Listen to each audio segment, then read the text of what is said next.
Good morning to everyone. For those I have not introduced myself to, my name is Shirley Mlombo.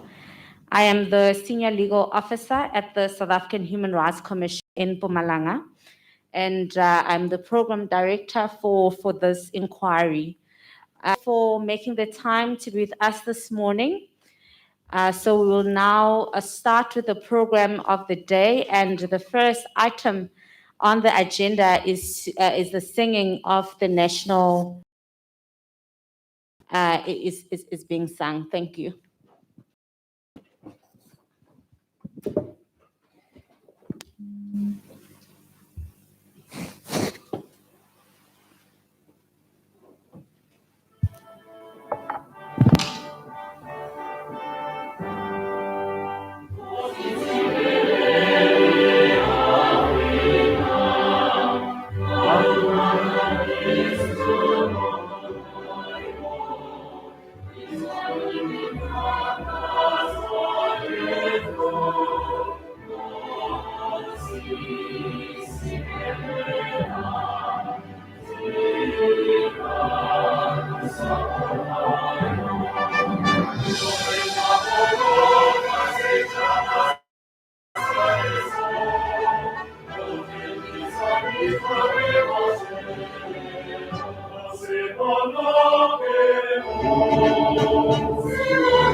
Thank you. We may take our seats. I will now give over to Commissioner Ntuli, the chairperson of this inquiry, to officially open today's proceedings and welcome us all, and also to also proceed with the introduction of the panel. Over to you, Commissioner Ntuli. Thank you very much, Program Director. Good morning, everyone, and welcome to this third day of our inquiry into service delivery issues within the local municipalities in the province of Mpumalanga. We are on day 4 of this inquiry, having started on Monday, the 27th of September, up until tomorrow, the 1st of October. We thank all participants thus far, and we welcome those who shall be presenting this morning. I shall now give over to the Provincial Manager of Mpumalanga to introduce the panelists.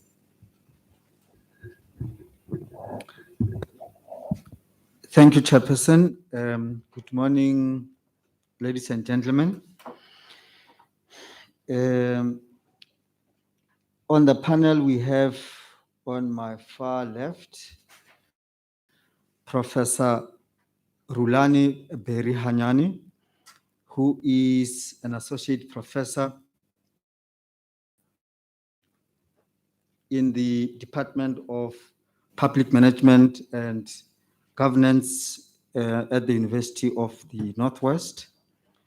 Next to him is Commissioner J.B. Sibanyoni, who is one of the commissioners in the South African Human Rights Commission, focusing on food security, land, environment, and farming communities. And Next to me on my left is the chairperson of this inquiry, Commissioner Pililen Tuli, whose focus area in the commission is water and sanitation and human settlements. And as introduced by the chairperson, I am Eric Mokonyama, the provincial manager of the Human Rights Commission in Mpumalanga. Next to me on my right is Mr. Tabang Moses Keswa, who is the provincial manager of the Human Rights Commission in the Free State province. Welcome. Thank you. Thank you very much, Provincial Manager. Just a quick run through of our rules.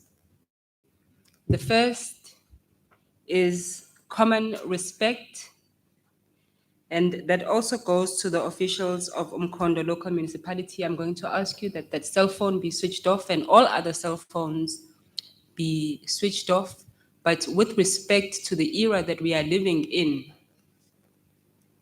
we understand that it's not everyone who may have wanted to be here, who is here physically, and they nonetheless would want to communicate with those of us who are here. Therefore, if you are unable to switch it off because you need to communicate with those who are outside, kindly put your phone on silent and take it off vibrate. When someone is speaking, please do not speak over them. If you would like to speak, you will get an opportunity to do so. Kindly indicate to the program director, and you will be afforded that opportunity. We are living in the midst of a global pandemic, which requires us to have our masks on at all times, to sanitize at all times, and to social distance at all times. Those are our basic rules. And if we keep to the first primary one of common respect, I think that we shall have very productive proceedings. A further run through on the purpose of this inquiry, the main being the motivation by the situation that we find ourselves in local municipalities across the country. Citizens in this country are completely perplexed and desperate for the attainment of their human rights through the delivery of basic services, which municipalities seem to have in common the failure to do so due to various challenges, some historic and some not. Through this inquiry, therefore, we seek to investigate the drivers and the causes of the deteriorating state of service delivery in many municipalities across the country, but particularly now in Mpumalanga, the contribution of the various municipal and provincial actors in the state of affairs, the impact of previous interventions, the reasons for the effectiveness and or ineffectiveness of previous interventions. We would also want to investigate what it is that needs to be done to change the cause.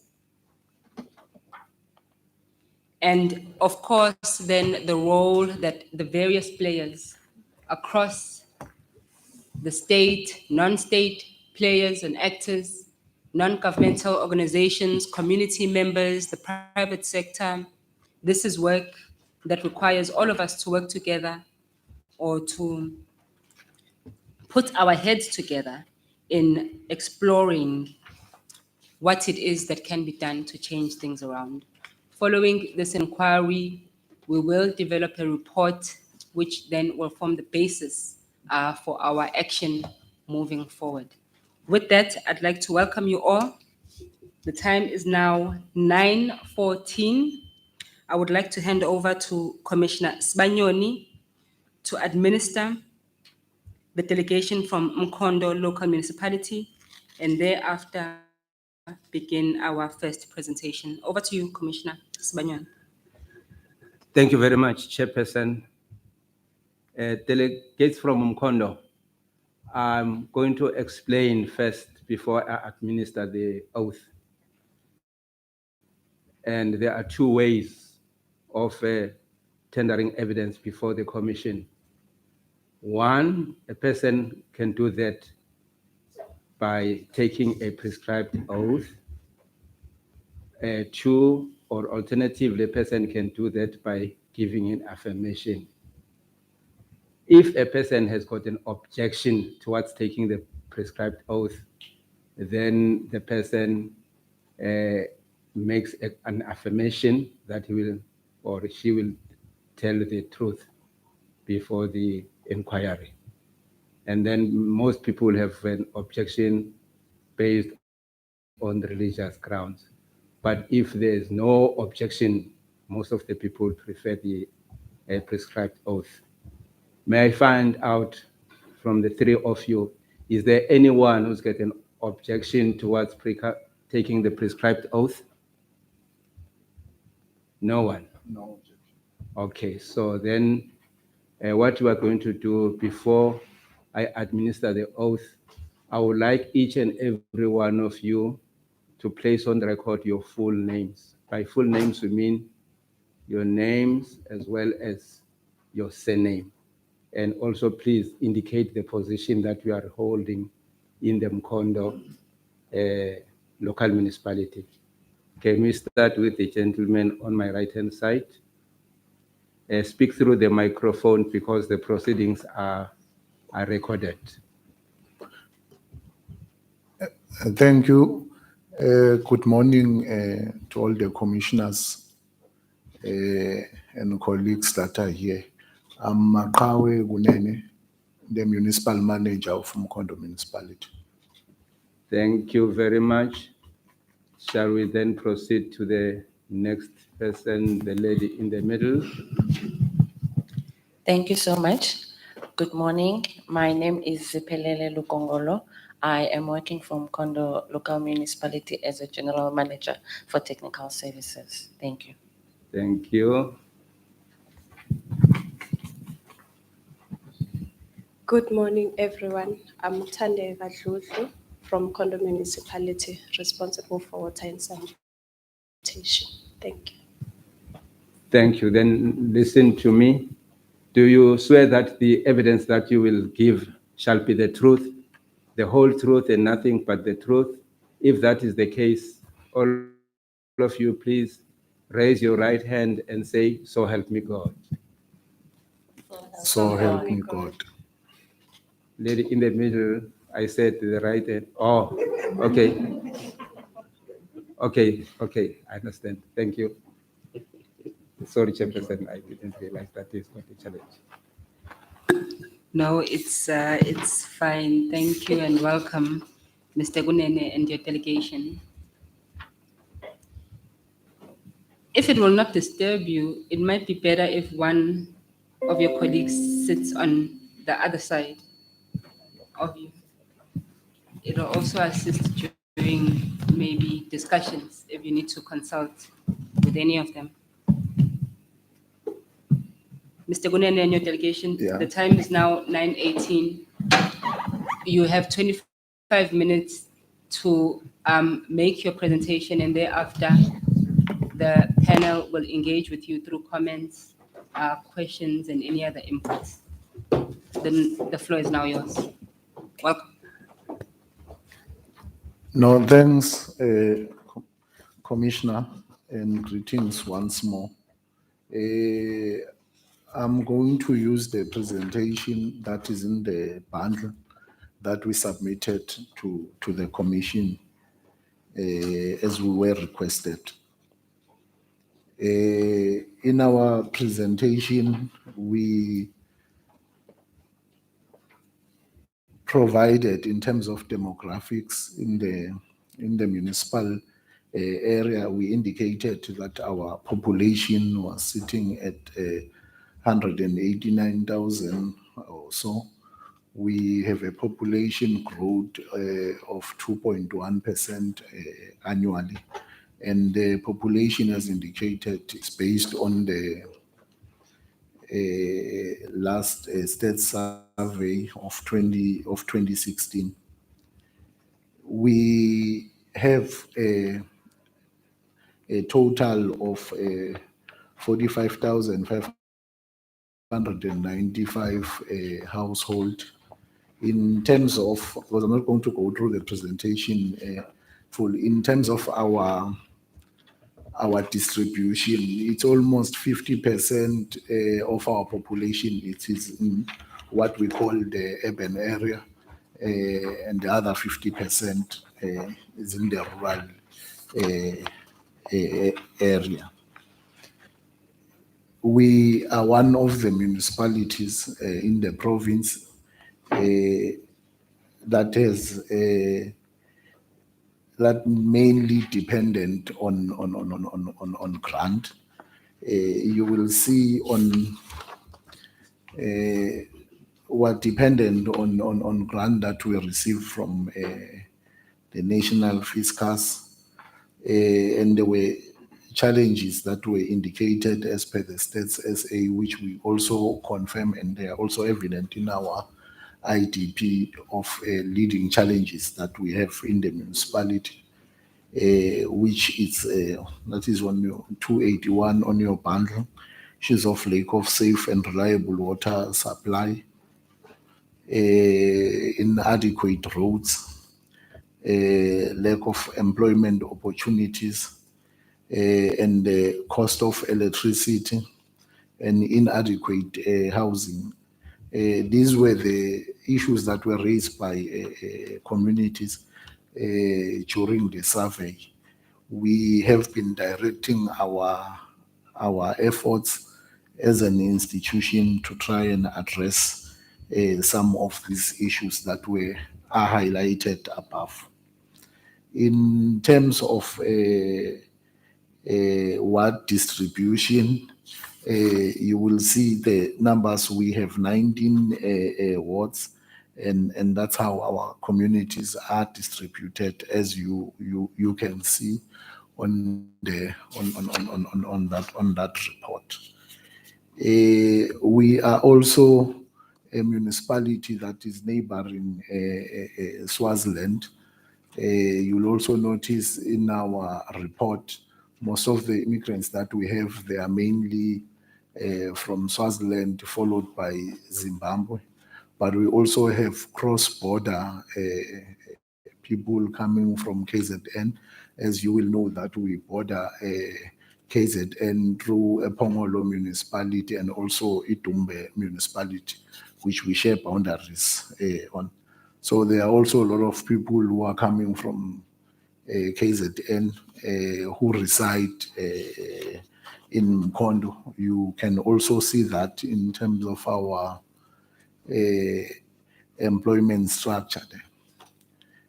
As also indicated, on page 284, as also indicated that we are a municipality that is mainly in the having women versus the number of men. And I think you can also see it through our representation here, commissioners, that I'm the only man and female are two. It shows the distribution of our municipality also.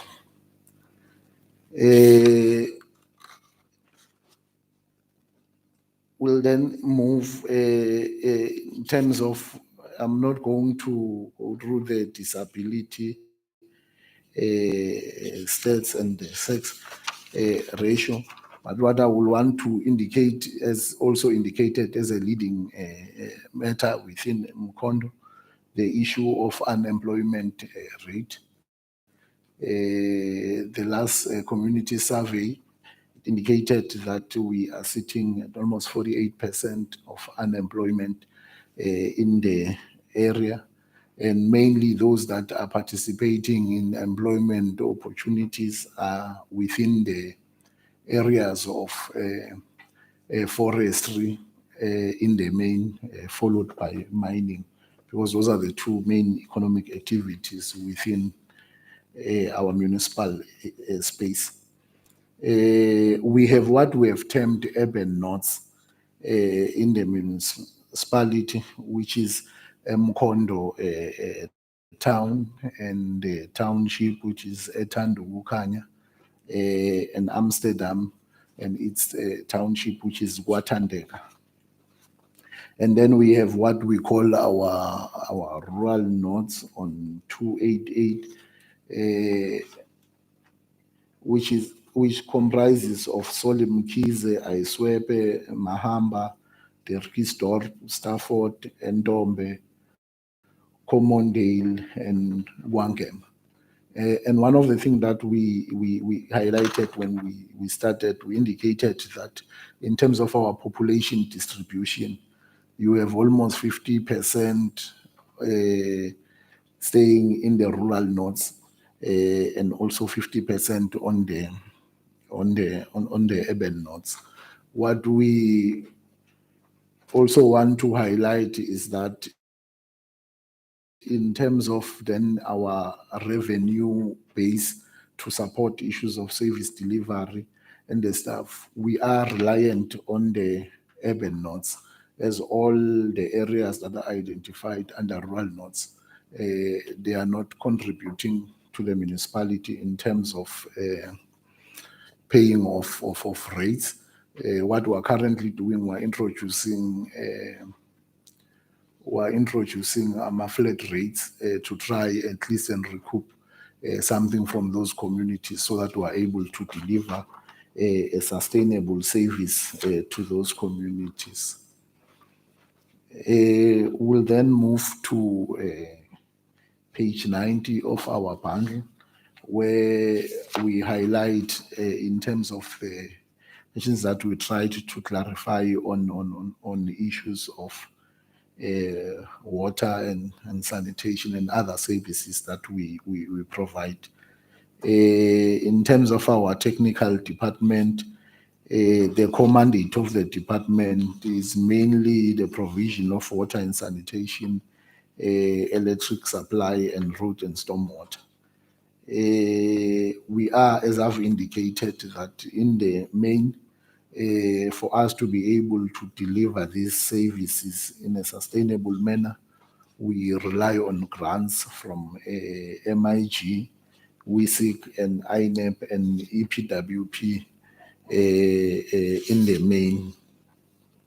In terms of sector plans that we rely on and the obligation of the municipality, we are guided by the IDP and the different sector plans for water, a water master plan, and also our electric master plan.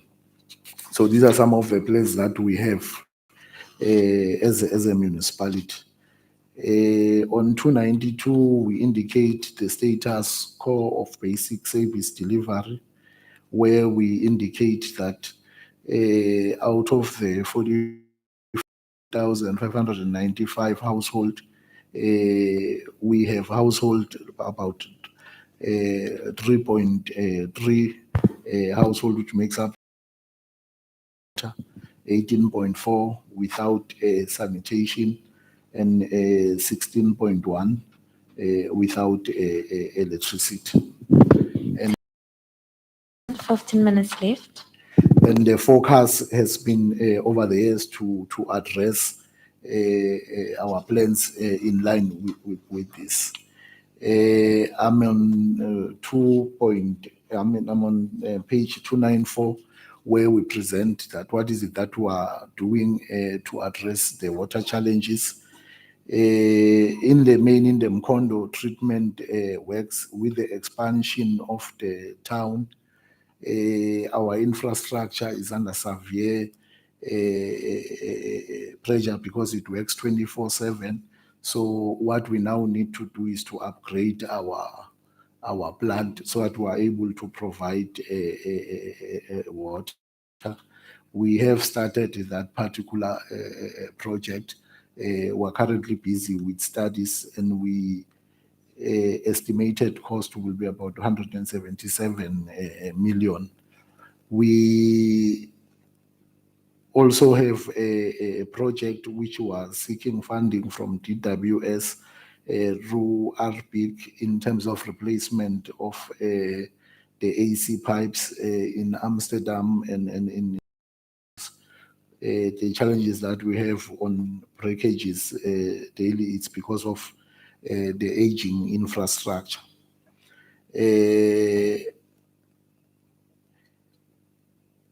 And we currently are dealing with those issues using our operational budget because no funding has been provided. But in terms of also trying to address issues in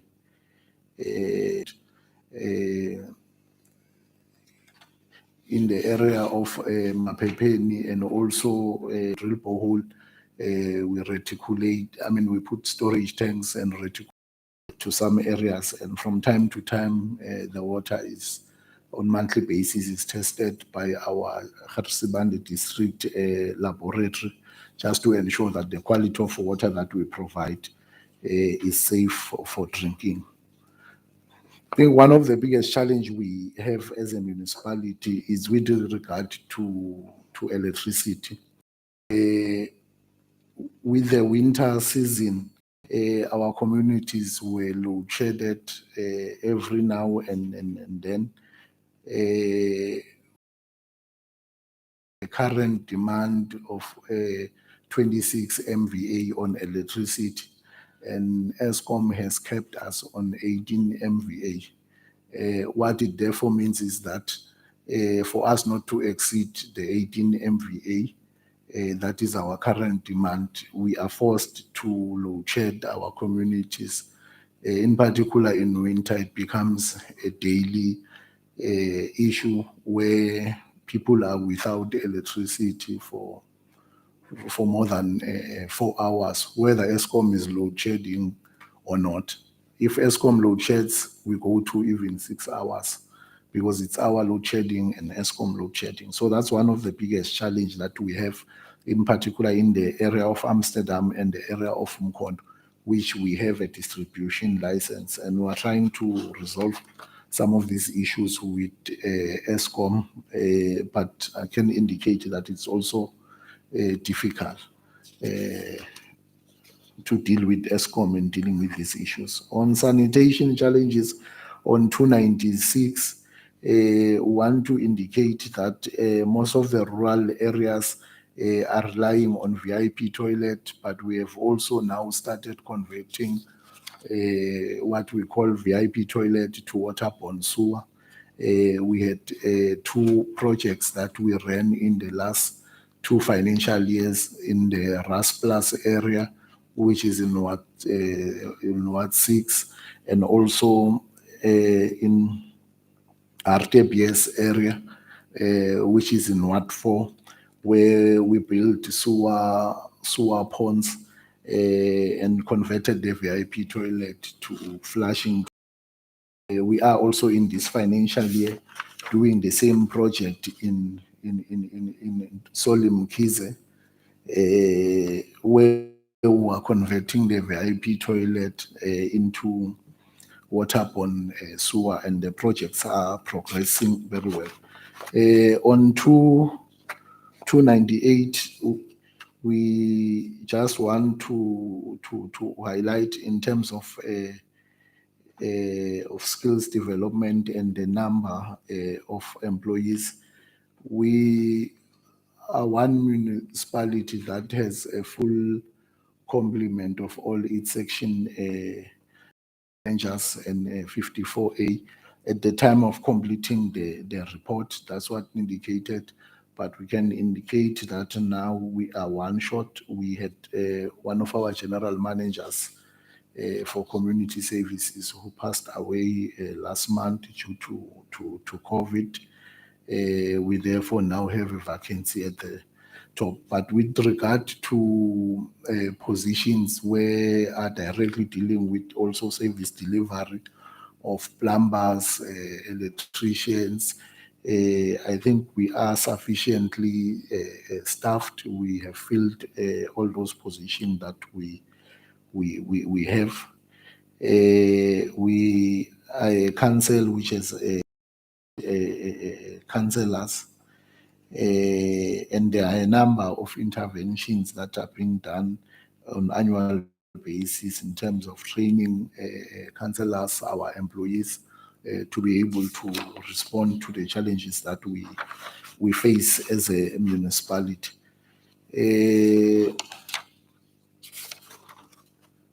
On 299, looking at the financial overview, the municipality has been stagnant in the last 3 years in terms of the audit opinion.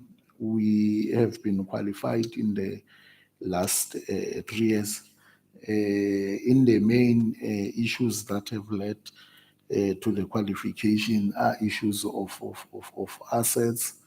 We are hopeful that as we have started with the audit for this financial year, we should be able to move out of this qualification that we have always been known of to at least an unqualified audit, as we had only one matter that was in the main remaining in our audit report relating to prior period error on PPE, which were adjustments that were made to a value of 16 million that could not be fully accounted for. In terms of unauthorized fruitless and wasteful expenditure, the accumulative figure is sitting at 717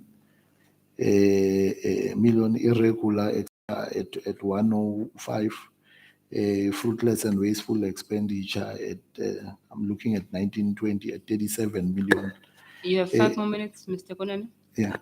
I think what we have been then doing was to address some of these issues, because some of this irregular and fruitless and wasteful expenditure were not investigated previously by our councils, but efforts were taken in the last 3 financial year to investigate where we needed to recover. We have also done that.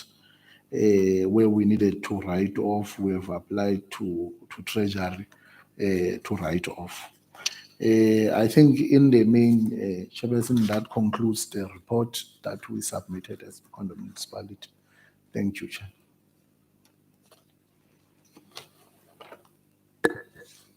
Thank you very much, Mr. Kunene. We shall now commence engagements with the panel. Before we begin, may I get an indication from you if you prefer to take single questions or if you would like to take all of the questions at once? Now, I think we can take them at once, and my colleagues are here. They will also note and assist. Yeah. Thank you, Mr. Kunene. I will begin with a quick question. I'm looking at the Google Earth map of your area. You are one of the greener municipalities in this province, which tells me that you have a lot of private farms. And when one looks at the news regarding your municipality, one begins to see a clearer picture. There's quite a lot of news reports regarding tensions with so-called farm killings and the politics around those issues. Now, looking at this Google Earth map in relation to that, I've never been here, but I can almost tell which areas are occupied by Black people and which are not. Piet Retief, Ngema Tribal Trust, Kwangema, Dryfontein, Dekisdorp. I would assume, correct me if I'm wrong, that it's majority Black people who live in these areas. The reason I can tell that is because it's the driest areas. Everything else is green. The driest areas are these areas that I've called. And the irony is that a lot of these areas are right on the edge of this Hayes Hope or Hayes Shop Dam. Right on the bank of it. Could you explain what explains this? That would be my question. I would now begin on my far right with the provincial manager from the Free State and move over to the professor on my far left. Over to you, PM. Thank you, Chair. Let me start from where you ended and go backward with the issues of. Oh, thank you very much for your presentation. Let's start with the finances. Unauthorized expenditure, irregular and fruitless expenditure. If you check in the past 3 years, figures have been increasing, right? Now, my question there is, has there been any consequence management? Has there been any investigations, like your 106 investigations done? Are there people who have been held responsible for that? That's the first question. Second question, qualified opinions in the last 3 years, and you see that this is on similar issues, property management, your assets management. What is the problem there? What is it that you think you are not getting right?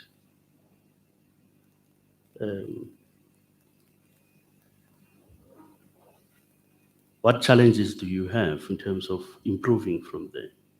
Any prospects of improvements in this audit period that we are in?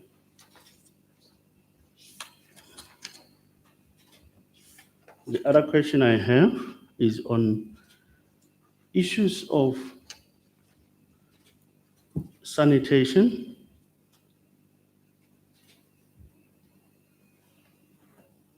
You indicate that the VIP toilets need to be emptied. Why are they not being emptied? What are the challenges from that prevent you from emptying these VIP? Is it infrastructure? Is it what are the challenges? You also indicate on the status intervention. The technical report has been approved by DWS. What are the time frames in terms of what needs to be done? The report has been approved. What is the latest? What is the next step? And what are the time frames for the work to be done? Electricity.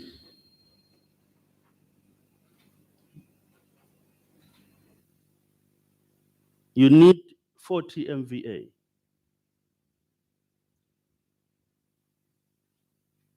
You're only receiving 18. What are the problems? Why are you receiving 18? Do you have a debt with ESCOM that you are servicing? Where are you standing with the debt? Are you able to service it properly monthly?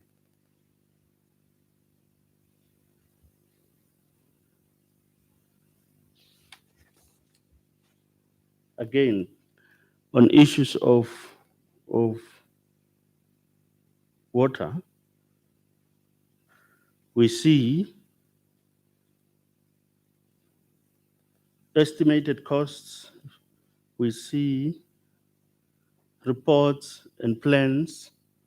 What are the time frames? When are you intending to, because you say that certain 2 million was granted for feasibility study. When is that to commence and end so that work can start happening? You rightfully referred to also your sector plans that you have, your water services development plan, when last was it updated? The legislation, Water Services Act, requires you to update it every year and report on it, because as you rightfully say, you are bordering Swaziland and KZN, there's movement. So every year you have to update it so that you know where you are, the number of people you have to service, and the challenges that you are experiencing. When was it last updated and reported on? Those are my questions. Thanks, Chair.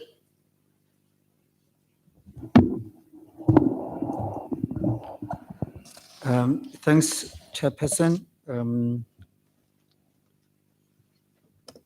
And thanks to Mkondo Local Municipality for their evidence. I have two questions. Firstly, please tell the panel about or regarding your turnaround times in respect of sewer spillages, refuse removal, as well as water supply. Secondly, the House of Traditional and Khoisan Leaders have indicated in their submission that generally municipalities serve urban areas more and better than rural areas. What's your response to this notion? What is the situation in your municipality?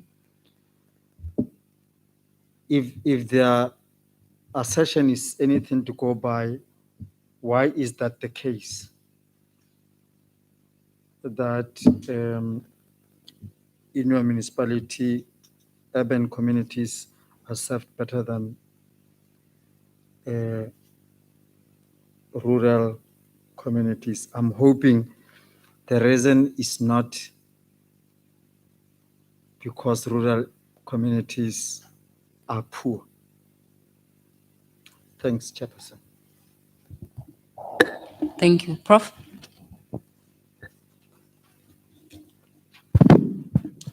Chair, thank you so much. Mr. Kunene, much appreciated for your presentation. A few burning questions from my side. Let's start with your stats. 2016, it's quite old, if you'd agree with me. And I think one of the common mistakes done since Monday is that all municipalities are dependent from one source, and that is Stats SA, the 2016 survey. We're into almost 5th year of having done the survey. Surely so much has happened and so many variables have changed, which impacts negatively in terms of your policy planning.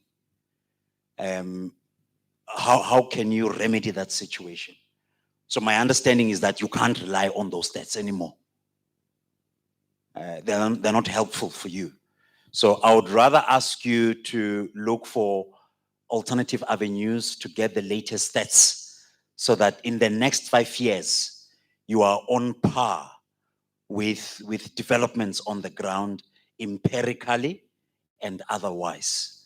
Otherwise, you stand to make projections that are outdated, obviously relying on outdated stats. Secondly, you speak affectionately around the issue of master plans. I'm not convinced that these may very well be recent, unless if you can prove otherwise, which then are informative. So in other words, the master plans were created in the last 2 years at least. Let's get an understanding of the shelf life here. If a master plan's shelf life is 2 years, because of its utilitarian value, then that begins to make sense in that it's informed, it's designed to make impact. But if it's a master plan of 8 years, what purpose does that make? You know, so you'd want to clarify that as well. Thirdly, current efforts or effort to update the database of your infrastructure. There's a silent voice there. And my understanding is that a lot of municipalities that were taken over post 94 did not inherit a database. You had to start afresh. If that is the case, do you have an understanding of all the corners of your sewer system?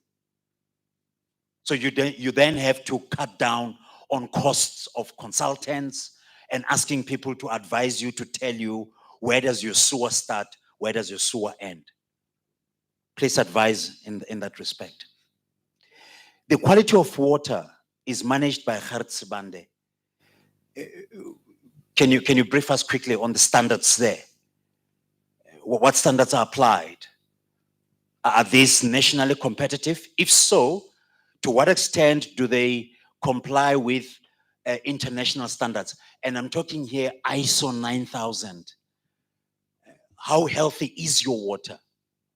It's easy to say, but scientifically somewhat a bit blurred in terms of proving the science behind. The financial outcomes, and okay, that you've covered, I'm happy, page 300. But then you don't tell us about your asset register. Is it a living organism? If so, when last was it updated? Chair, thank you. Commissioner Sibanyoni. Thank you, Chairperson. Mr. Zigunene and your team. Just by way of an introduction, prior to democracy, we had a situation of municipalities which were sort of scattered. You had municipal, like Pieteretief municipality and peri-urban.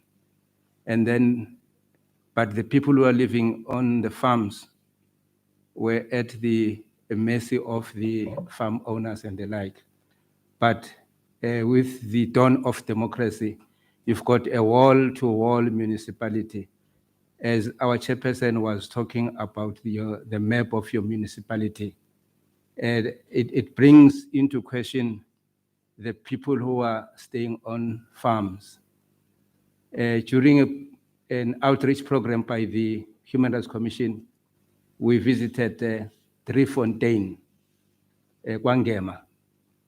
And then there were some pathetic stories that the communities told the Human Rights Commission. Number one, lack of access to water, that there was a dam that was fenced off by a farmer, with the result that the people who were staying in and around those areas didn't have access to the water from the dam. My question will be, has the situation changed now, or is still the case? That's number one. And number two, the people who are staying in and around Kwangema were saying that their grazing fields are being converted into forest plantation, that they no longer have access to graze their stock, and they regarded that as a constructive eviction. Is your municipality aware of servicing those people who are staying on farms? And then my last question will be, there was an incident that caught some in national news, the incident of farm killing. Just an update. It's sort of quiet now. We don't hear what eventually happened.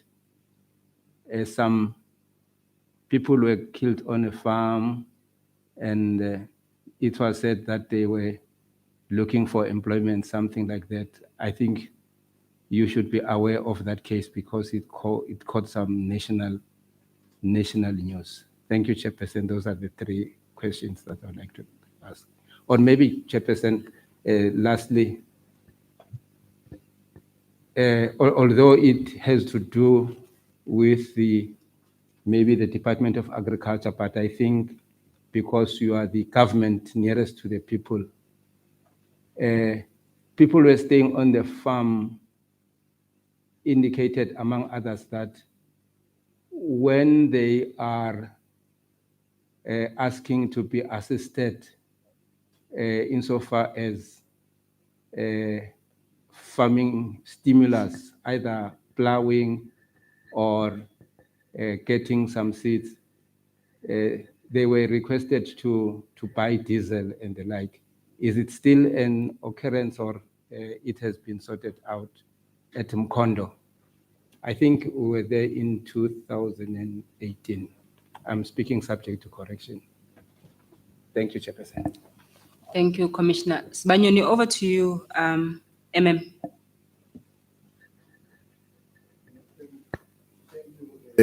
Chairperson, I'll request the GM technical to start taking the questions, then I'll come in and add.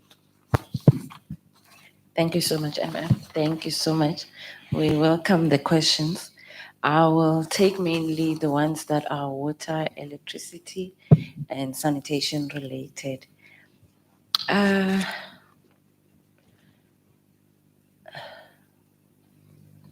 The master plans that we have as the municipality. The master plans, we haven't been able to update most of them due to financial constraints that we have.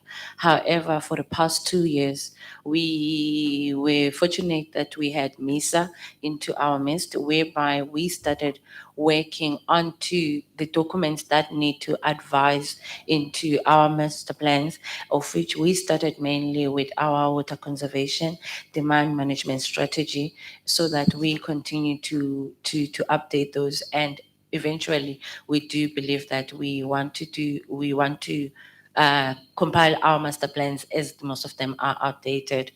And then our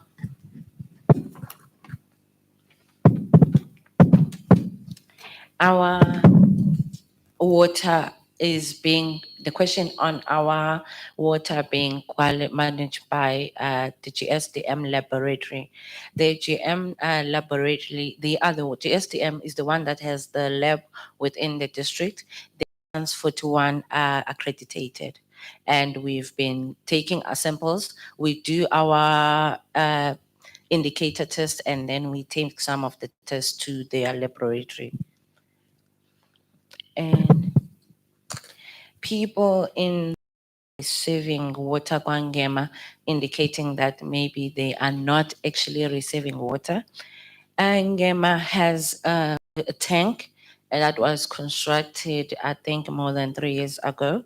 And this tank is getting water from our Driefontein water treatment works. And then the bulk water goes to Kwangema and provides those area. It is a piped water that they are getting from that side, not only on boreholes only.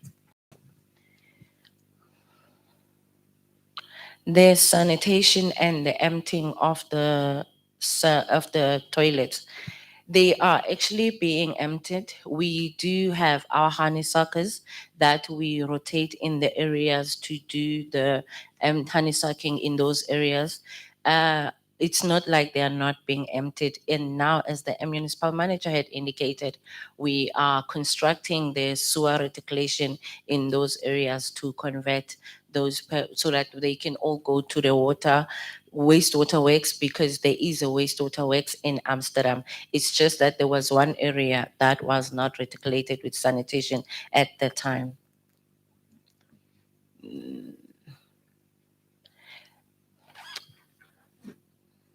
Water, the provision of water in the areas. I think I'll start with the one for the water works that is under construction. We have, for this financial year, 2 million able to do feasibility studies. We are also doing a water use license. At this stage, it was going to be submitted for review, the water use license. As part of us to be able to upgrade the waterworks, we need to have a license in place. Sewer spillages, the waste removals, as well as water supply. Sewer spillages are attended as and when if we attend them within 24 hours. We do not stay and they are attended the next day.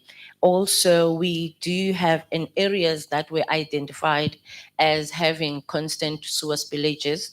We have since gone and constructed a wastewater treatment works, which is 3 megaliters, and it's currently it's about 96% completion, whereby we want to manage the sewer spillages that are moving from Ezipunzeni.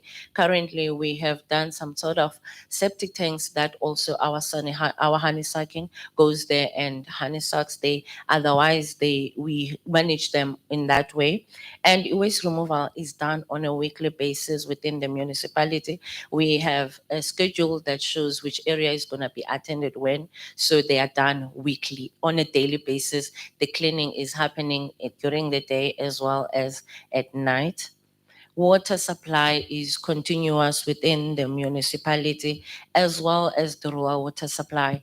The municipality, over and above what it has in Kondo, which affects the Tandagukanya, the location, it also has a separate division that is focused mainly onto rural water supply. In rural water supply, we decided to have a dedicated team that focus into that on a daily basis. We're using water tankers that drive there. We also have installed the boreholes, I think about 36 or more the last financial year alone. We have also we've put JoJo tanks about 60 or 70 just the last financial year to be able to. Our plan is to limit the time the water tankers have to drive. So in areas whereby we've gotten the hydrological studies indicating how much water we have, we are able to put in a borehole, and then we put a JoJo tank and reticulate and put some standpipes into those areas. Rural water supply, I think it's one of the most catered for within the municipality. It's prioritized, it's never left unattended. Mkondo has quite a lot of villages, farm villages, and into some areas, we enter into agreements with the farm owners to say, we want to do this for the people in the area. So we do work together with the communities as well as the farm owners into ensuring that these people have water. And at times we work with stakeholders that are already in those areas, like SAPI and Mondis, to ensure that the people are provided with water. On electricity, the agreement that the municipality has back in the day was for 18 MVA. That was the contract entered with ESCOM. And ESCOM would allow the municipality, and I'm sure even other municipalities, to use more than they are contracted for. And they would actually charge the interest, for the usage of the one that you are not contracted for. And then about 3 years ago, ESCOM decided that each municipality is going to use what they are contracted for.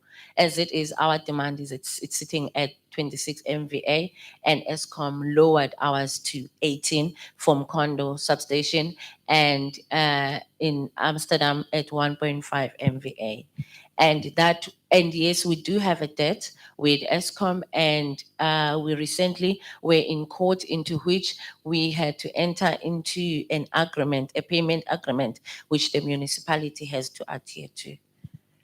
I think, but Yeah, no, thanks. Maybe to add on the ESCOM issue first before I take the other question. We are currently owing ESCOM 262 million, which, as the GM has correctly indicated, that we have a settlement agreement with ESCOM, which has been made an order of court. We must indicate that I think in terms of us servicing our current account as a municipality on monthly basis, is still difficult. We pay ESCOM, but not in full. But one of the reasons that is also preventing us now to implement our credit control policies is that our officials are forever attacked when they go and switch on and off electricity because of the unstable electricity supply that we provide as a municipality. And we have been pleading with ESCOM to lift the capping from 18 to at least 26, so that we are able also to exercise our credit control policies. What is going to happen? We're also meeting ESCOM tomorrow to try and see whether we can find a lasting solution, because this is also affecting those that want to invest in town, because we can't deliver a sustainable service. So NESA has been engaged to try and assist us. So there are interventions that are led by NESA and COGTA to try and assist that. Maybe let me move also to the question that was asked by yourself, Chair.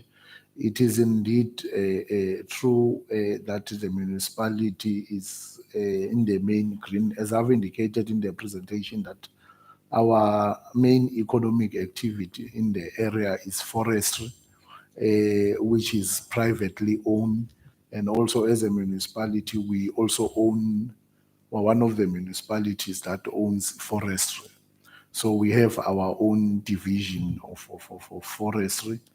Yes, the people in Solimkize and Derkistorp, they are surrounded.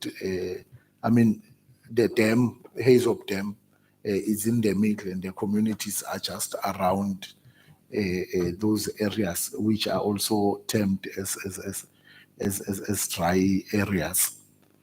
And they rely to go and work in the forestry division, because we only have two mines in the municipality. In the last few years, they've been closing, reopening, and the stuff, which has also increased and contributed to the unemployment rate in the area. Indeed, the areas that you were mentioning, in the main, it's blacks that are staying there. Abongem, about Driefontein, which is now known as Solimkize. It's blacks that are staying there. In terms of the questions that were asked by the provincial manager from Free State,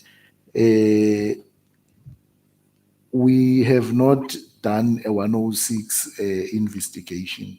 All our UIF have been investigated by the ad hoc committee that was appointed by council. There are some that have been referred to the financial misconduct board for recommendation. And as I've indicated, that where they have picked that money needs to be recovered, we have also gone ahead to recover and also open criminal cases against our own employees that might have been involved in the irregular conduct. In terms of the qualified opinion, as I've indicated, the challenge in the main was asset. The municipality, if I were to say, our asset register was non-existent. So that was the main problem. To bring it to life, it took many processes over the last 3 years. We've been reducing on the matters related to asset. In the past, we had challenges with our biological asset, which is our forestry. But all those matters have been cleared with regard to issues of valuations and stuff. our asset register as we speak, as per the last year's audit, the Auditor General found that our asset register for the 1920 financial year was now fine. He never had a problem with it. Our basis of qualification were on the basis of a prior period error on the adjustment that were done in the previous years.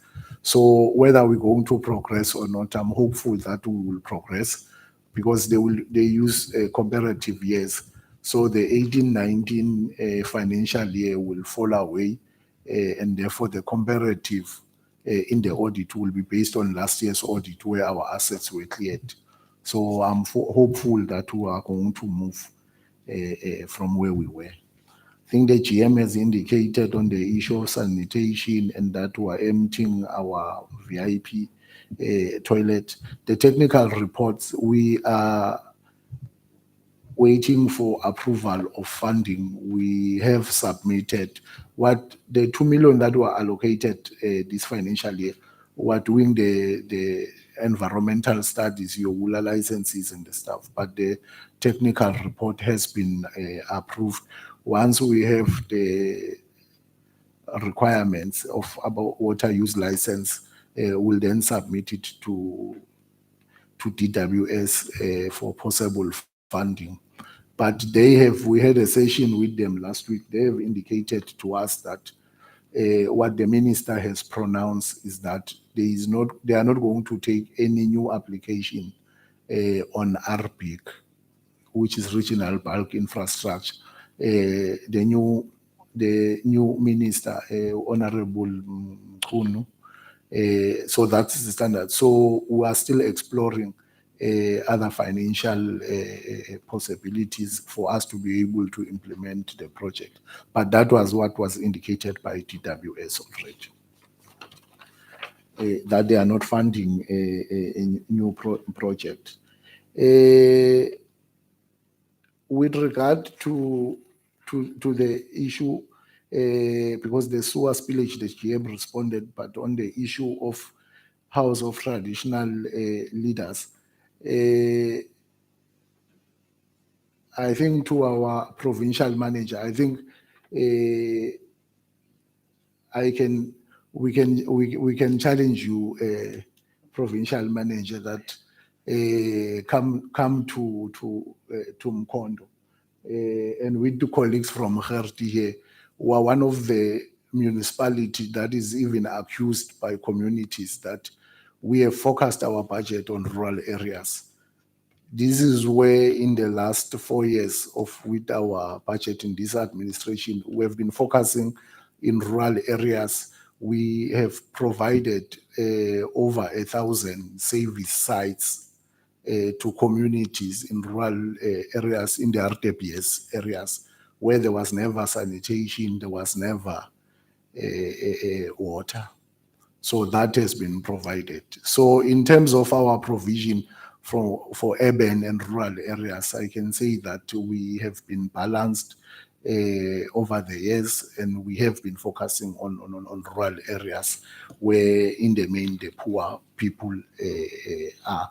And we are a municipality which has, I think we have more than 5 houses of traditional leaders, and this project they happen in their areas. So that's where we are. On the issues that were asked by Prof, Prof is true. I think it has become a norm in a way in the province that you always refer to some form of a source of your information, which is Stats SA. So it has become standard in terms of our reporting. However, we're taking note of that. We're going to raise it because we know that the numbers have changed, and that's why we in the main, in terms of our planning, we also rely on the 2.1% growth, as also indicated by the community survey, because it's not only the Stats SA report that we rely on. midterm, there was a community survey that was also done, and more or less, it touched on the same issues in terms of population growth. We'll, however, explore how best we can better account for this. On the issue of the water testing and stuff, we have our own internal laboratory in our treatment plants where we test water from the boreholes and also from the treatment works that we have. But we also submit the same samples to the district accredited laboratory. It is indeed an accredited laboratory and working on international standard. It's accredited by SANAS, and ISO 9000 is followed in all their testing. They are not necessarily doing all chemical. They are not doing chemical tests for now. They have partnership with Mhlatuze Water Board for tests that they are unable to do. They are referred to Mhlatuze Water Board for assistance. So there is that collaboration in the district. So I can confirm that the results we are relying on them. And even those that have private people who had queries in the past that your water is not clean, we have given them the results. They have taken them and came back and reconfirmed. I think there was an article that was issued by Afri Forum a year ago, where they went to all the different areas that were of concern to test their water, and they came back and confirmed that indeed your results that you publish on annual basis are correct and your water is safe for drinking. I'm not sure which question have we left. On the other issues on the farm owners and the farm dwellers, it's still a struggle in Mkonda, even though we have bilaterals with Mondi and Sapi and Tegwani, who are main owners of the farms around Mkondo, and also the private farmers. However, the people are still struggling. Those that are staying in the farms, they are refused to some extent to even access services from the municipalities. There are areas where, in terms of our plans, we will have now electrified those areas through ESCOM, but we have not been granted e-way leave by the farm owners, which is a serious problem in the area because it also affects the revenue of the municipality. Like, for instance, there are areas where farm owners are, in fact, the Association of Farm Owners in Mkondo, which they are called Petritive Farm Agri-Petritive, they are refusing to pay the municipality for rates and taxes. They are saying we have people who are staying in our farms, who are providing them with water, they use our electricity, and we want then the municipality to grant us 100% rebates on paying of farmer rates and taxes. So that is a struggle that we currently have, and it's also sitting with the Minister of COGTA, and we don't have a leverage of some sort to force them to pay for the rates and taxes, because with household in the location, we switch off on the services that they are receiving if they are not paying. But with the farmers, it's a battle, and I think now their debt is sitting at over 45 million that is owed to the municipality, and they are refusing to pay. On the issue of the Koga families, I think we still receive complaints. Ma'am, Yes. your time is officially up. So I'll ask you to please wrap up.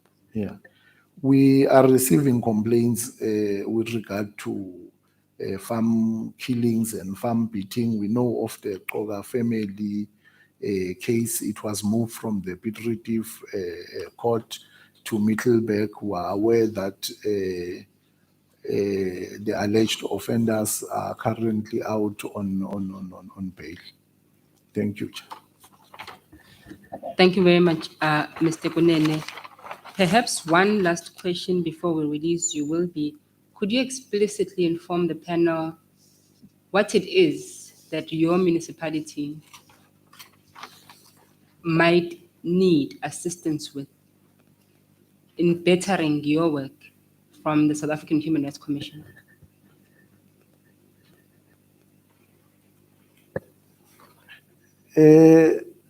I think there are two things in my view that we could require intervention from human rights, that they assist in lobbying government to look at the funding model of funding our municipalities, because we are in contact with the people on the ground, but the resources that we have to respond also to the challenges that are faced by the country, we do not have luxury of those resources. And then the second thing is assistance with the matters in relation to ESCOM, because others are now viewing it as a violation of human rights. We have complaints that some people are on oxygen. If we switch off electricity, we are also affecting them. And for me, it's a very painful issue. I think it's one matter that will make me to leave my job before time because of the frustration and not getting assistance anywhere. Thank you. Thank you very much. Mr. Kunene, the Provincial Manager for Free State, has a burning follow-up question. Over to you, PM. Yeah, it's just something that came to my mind. Fortunately, you won't have to leave your job much early. Just this week, the Constitutional Court has made a judgment. Ask your legal services to advise you on the latest Constitutional Court judgment regarding ESCOM and municipalities switching off electricity. There's a very important judgment that every municipality must read, but that does not mean you don't service your debt with ESCOM. So ask them to advise you on it. There's some kind of a relief, but it does not mean you don't service your electricity or your debt with them. Okay. Yes. The judgment is very recent this week, if not. Mr. Kunene and your delegation, we thank you very much for your time, for your presentation. This is not the end of our engagements. We have made note of the questions that we have put to you as well as your responses. Where there are gaps, we shall follow up with written questions. Following that, we are also planning site visits to verify some of the information that you have provided here. You have made a specific challenge to the provincial manager to visit you, and he certainly will be doing that. So we give thanks to you and your delegation. The time is now 10:23 and you are officially released. Thank you very much. Thank you. Program Director. Thank you, Commissioner. Next, we will call upon Dr. Pixley, Ka Isa Kasime Local Municipality, led by Mr. Mukako, the acting municipal manager. Thanks. You may approach the evidence table. While they do so, Program Director, could you indicate what page on our pack this presentation can be found? Yes, Commissioner, is we are still on Bundle D.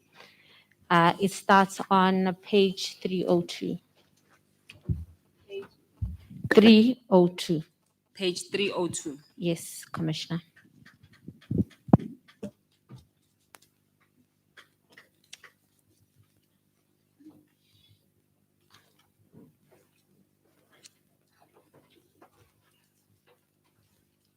Thank you very much, Program Director. Welcome to the delegation. I will now hand over to Commissioner Sbanyoni for administration. Thank you very much, Chairperson. Good morning, delegates from Dr. Pixliga Isakaseme. You were here when I was explaining the details of the oath. I'm not going to be as detailed as I did before. Safe to say, a person has got an option either to make evidence under oath or to opt for an affirmation. And then if a person has got an objection towards taking a prescribed oath, then the person goes for an affirmation. May I find out from you whether is there any one of you who's got an objection towards taking a prescribed oath? An objection? Certainly an objection, Chair, but I request to do an affirmation. Okay, no problem. And then the two other delegates have got no objection, eh? Okay, I'm going to start by saying then, let me start with you. And then you put on the record your full names and surnames, and then also the position that you are occupying in the municipality. Can Thank do you very much, Chair. My name is Ndumiso Thokozani Mokako. I am the acting municipal manager. that? Thank you, Mr. Mukako. And then let me just complete with you. Do you affirm that the evidence that you will give shall be the truth, the whole truth and nothing but the truth? If that is the case, just say, so I affirm. So I affirm, Chair. Thank you. And then the two delegates, can I start on the left-hand side? On my left-hand side, your full names and the position that you are occupying in the municipality, please.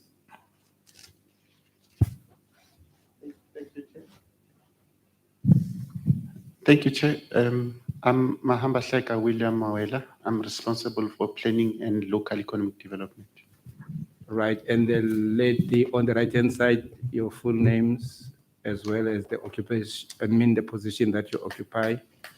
Thank you. Good morning. I'm Shavian Shikwambana. I'm responsible for water and sanitation services.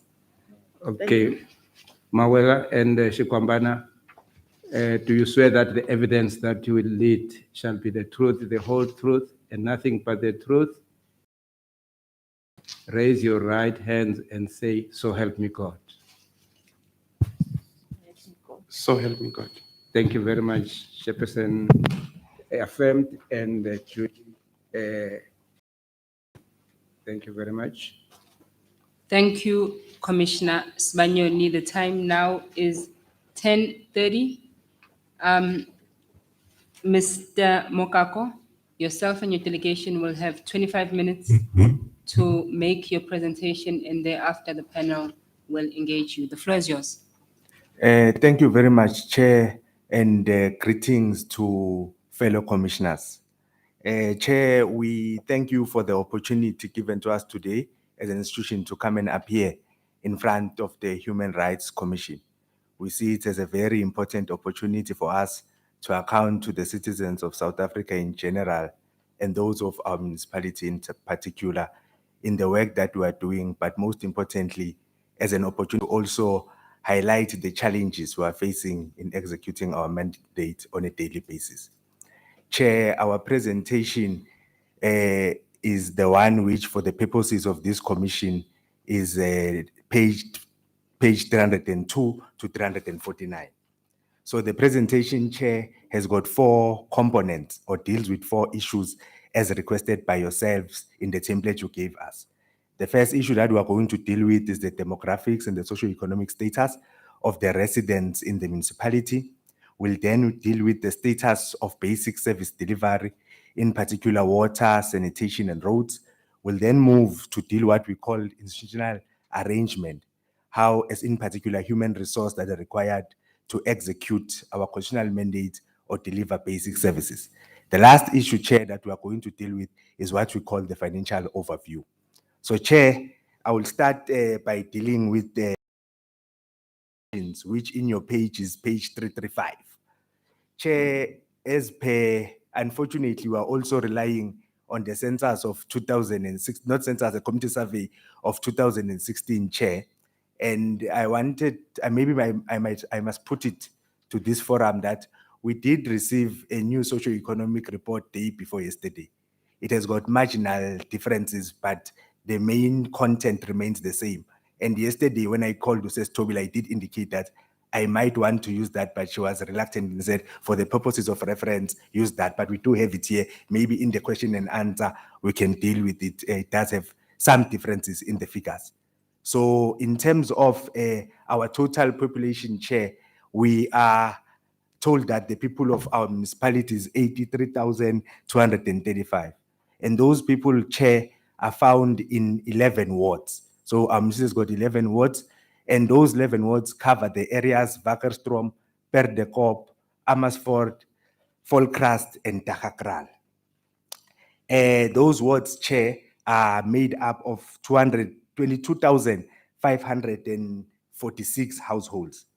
Chair, majority of these people who live in these households are Africans, and majority of them are impoverished. According to the figures that we are using, we're told that almost 47% of the households in the municipality do not have any income, and the unemployment rate at the time stood at 34%.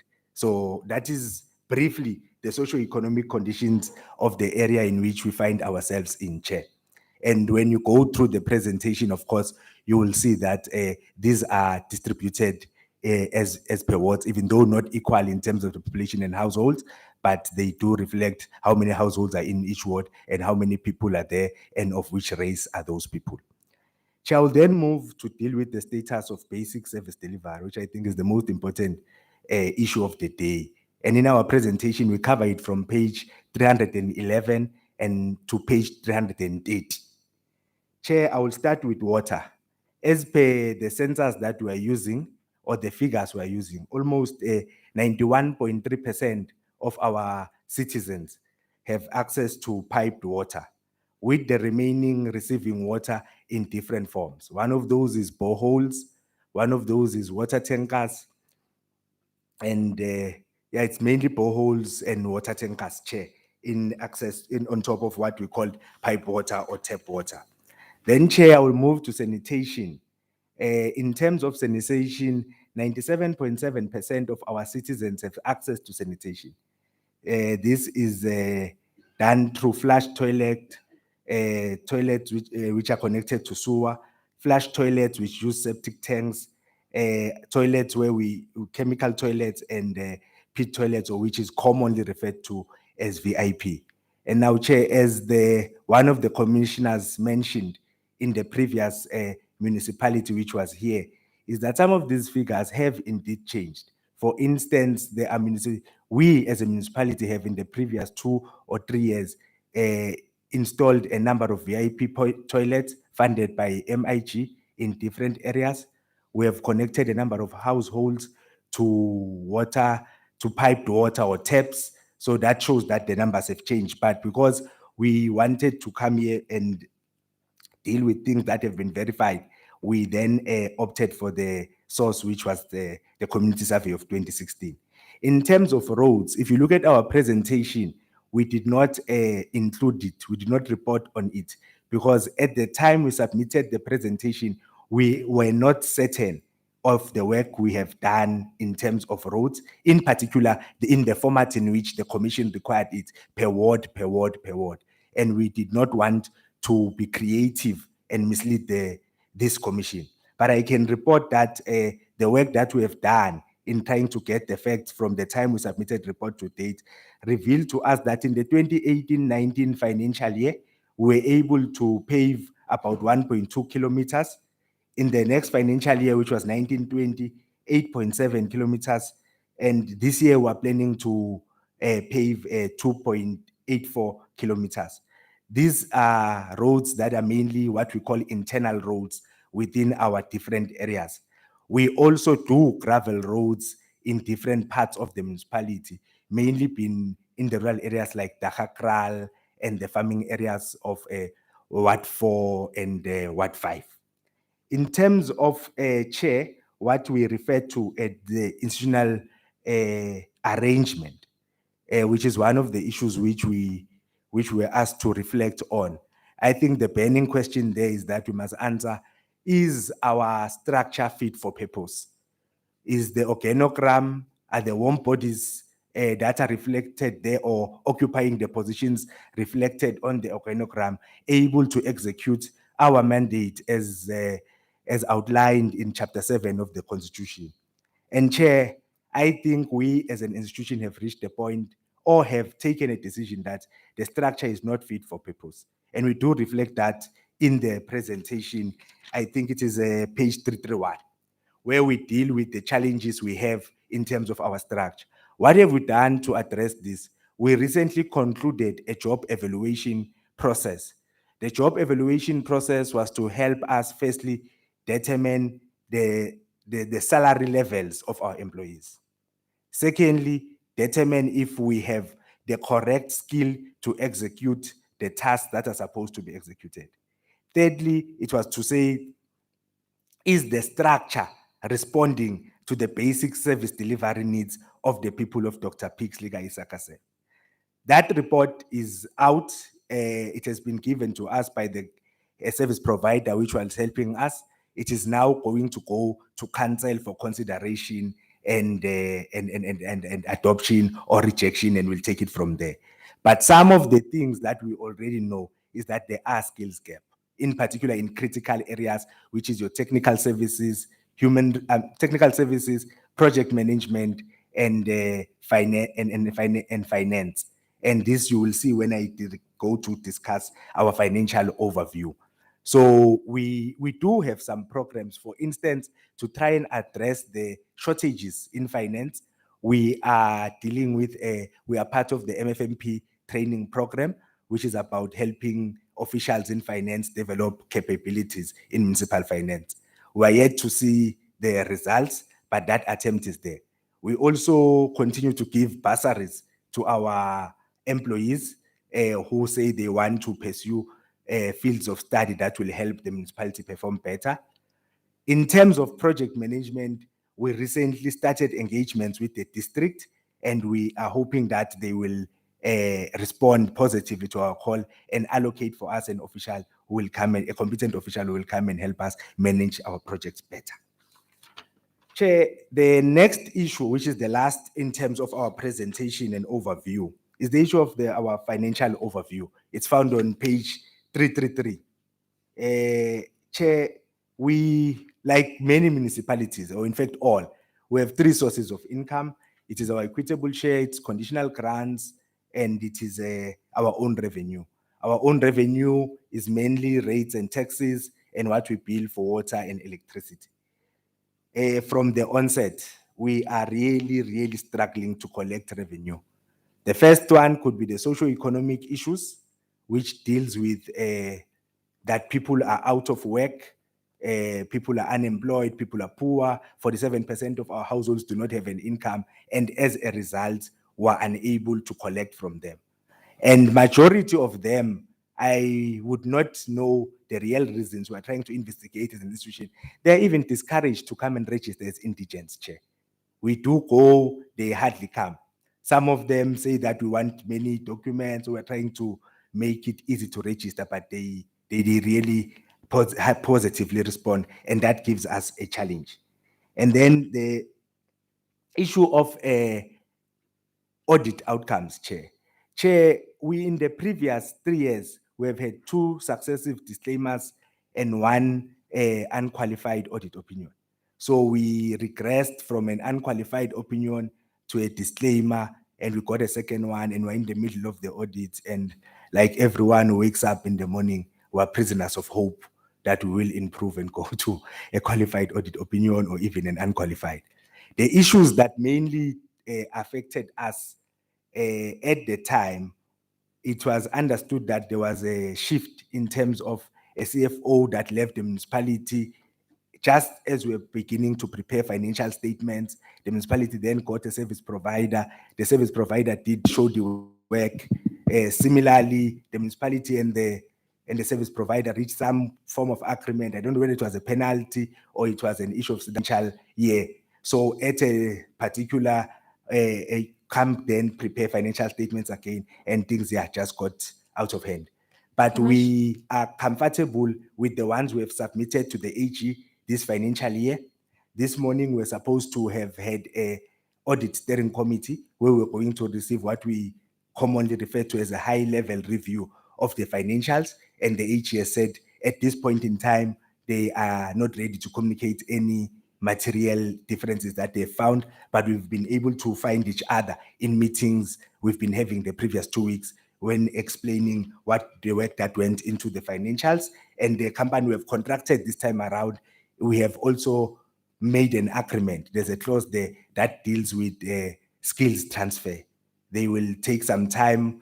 They were doing it as they were preparing the Fs, but once we are done with the audit, which we're hoping to be done in November, they will take a week or two and take our employees to go and train them in preparing financial statements on dealing with the issues that are problematic in our Fs.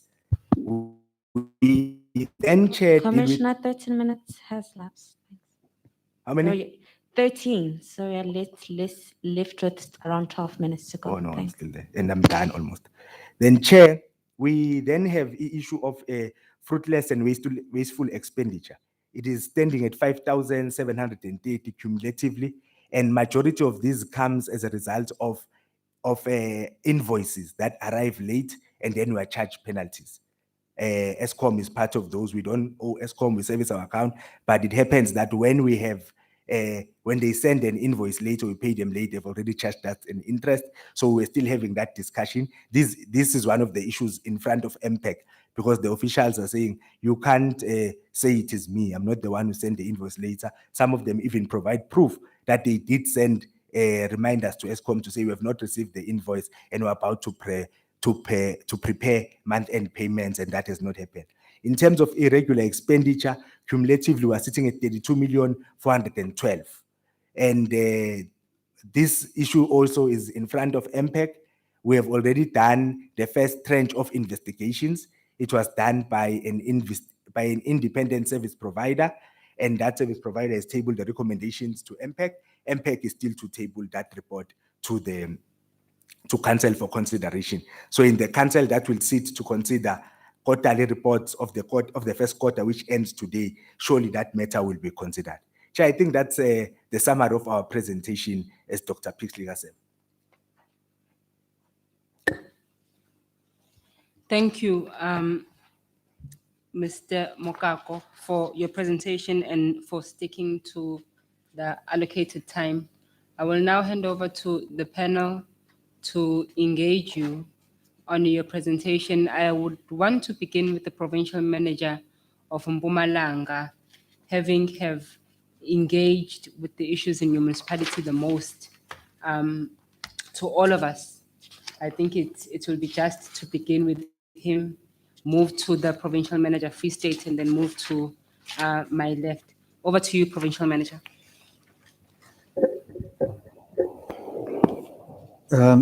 Thank you, Chairperson. And thanks, colleagues, for the valuable presentation. I just want to check with you the Auditor General presented to this panel on Monday and reported that there is about 120 million rands in your municipality, which is unaccounted for. And I see you're shaking your hand, your head.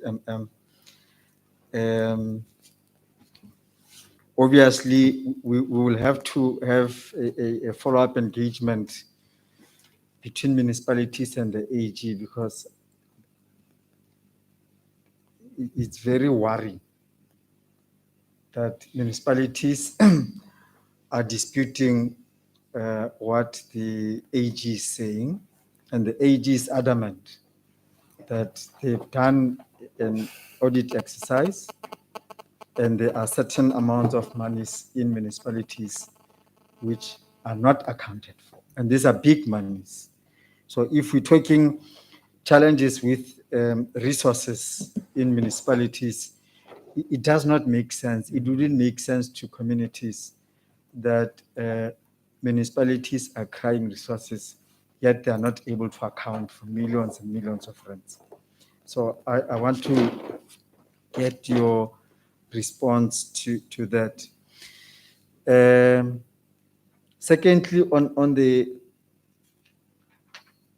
current audit activity, I heard you saying you are hoping for a clean audit. I need to caution that, unfortunately, these things should not be dependent on hope, because surely your audit situation in the past few years was caused by certain things. So if you could give the panel some assurance that corrective steps have been taken to ensure that findings which were made in the past will not be made this time around. Not to rely only on hope, it's a bit risky.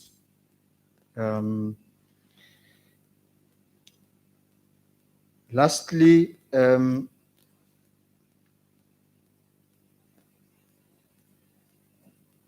please speak to the issue of the pace of development in your municipality, particularly in terms of land access to communities. How is the municipality doing in terms of releasing sites to communities? And what is the situation with regard to land invasions, and what is the cause behind any? Thanks, Chairperson.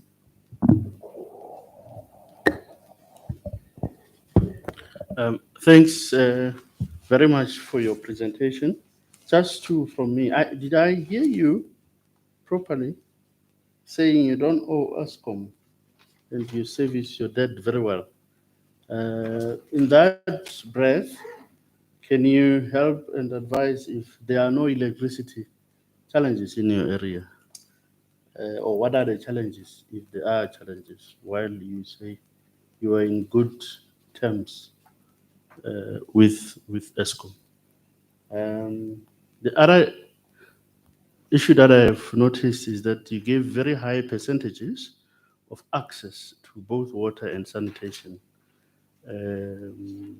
Your water services development plan, when was it updated? How often do you report on it? How accessible is it? Are you able to assist the Commission with a copy? How soon can you do that? Thank you. Chair, maybe just before we cross over, can I just check also, National COCTA has submitted or indicated to this panel that your municipality is under investigation for maladministration and corruption. If you could please inform the panel as to what those allegations relate to of maladministration and corruption in the municipality, and who is the investigating body, when was the investigation started, and what is the status of that investigation currently? Thanks, Chair. Prof? Chair, thank you. Thank you, Pixley Kaseme. I want us to be careful with the usage of language. Do we speak of job evaluation or do we speak of re-engineering or work study? It's easy to walk into an organization and say, because I know the job specification, job description of a person, then I can measure the efficacy of the organization. You can't do that. That is more individual.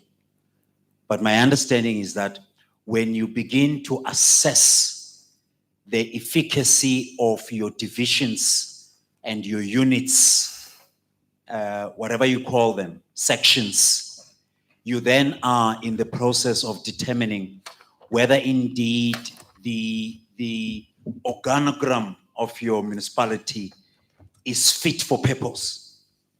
So it's more structural in approach. So perhaps you could clarify that part. 2 weeks skills transfer.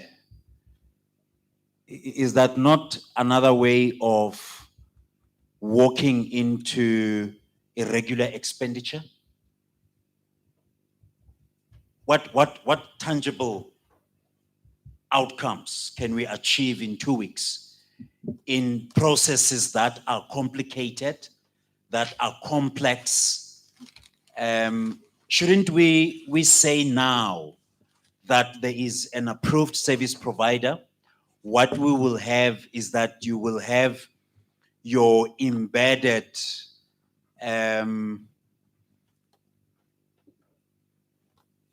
understudies.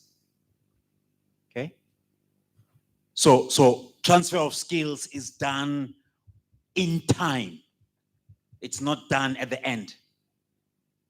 Because there's a lot of skills that must be transferred. So that the question of return in investment is then answered immediately. I hope you understand my objection, if it is an objection. State of governance, I think the regional chair has asked that question. It will be interesting to hear your views. And what becomes of the 32 million waste regular? What's the way forward? Are you intending to apply for a write-off? Are we recouping some of these taxpayers' valuable rands and cents? Chair, thanks.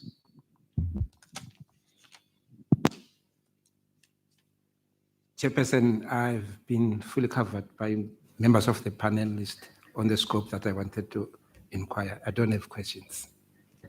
Thank you. Over to you, MM. Thank you very much. Chair, I will attempt to start and then after that give over to my colleagues. Chair, the first question is on the Auditor General saying there's 120 million unaccounted for. So Chair, I think it's unfortunate that they are not here because I would have loved to understand their definition of unaccounted for.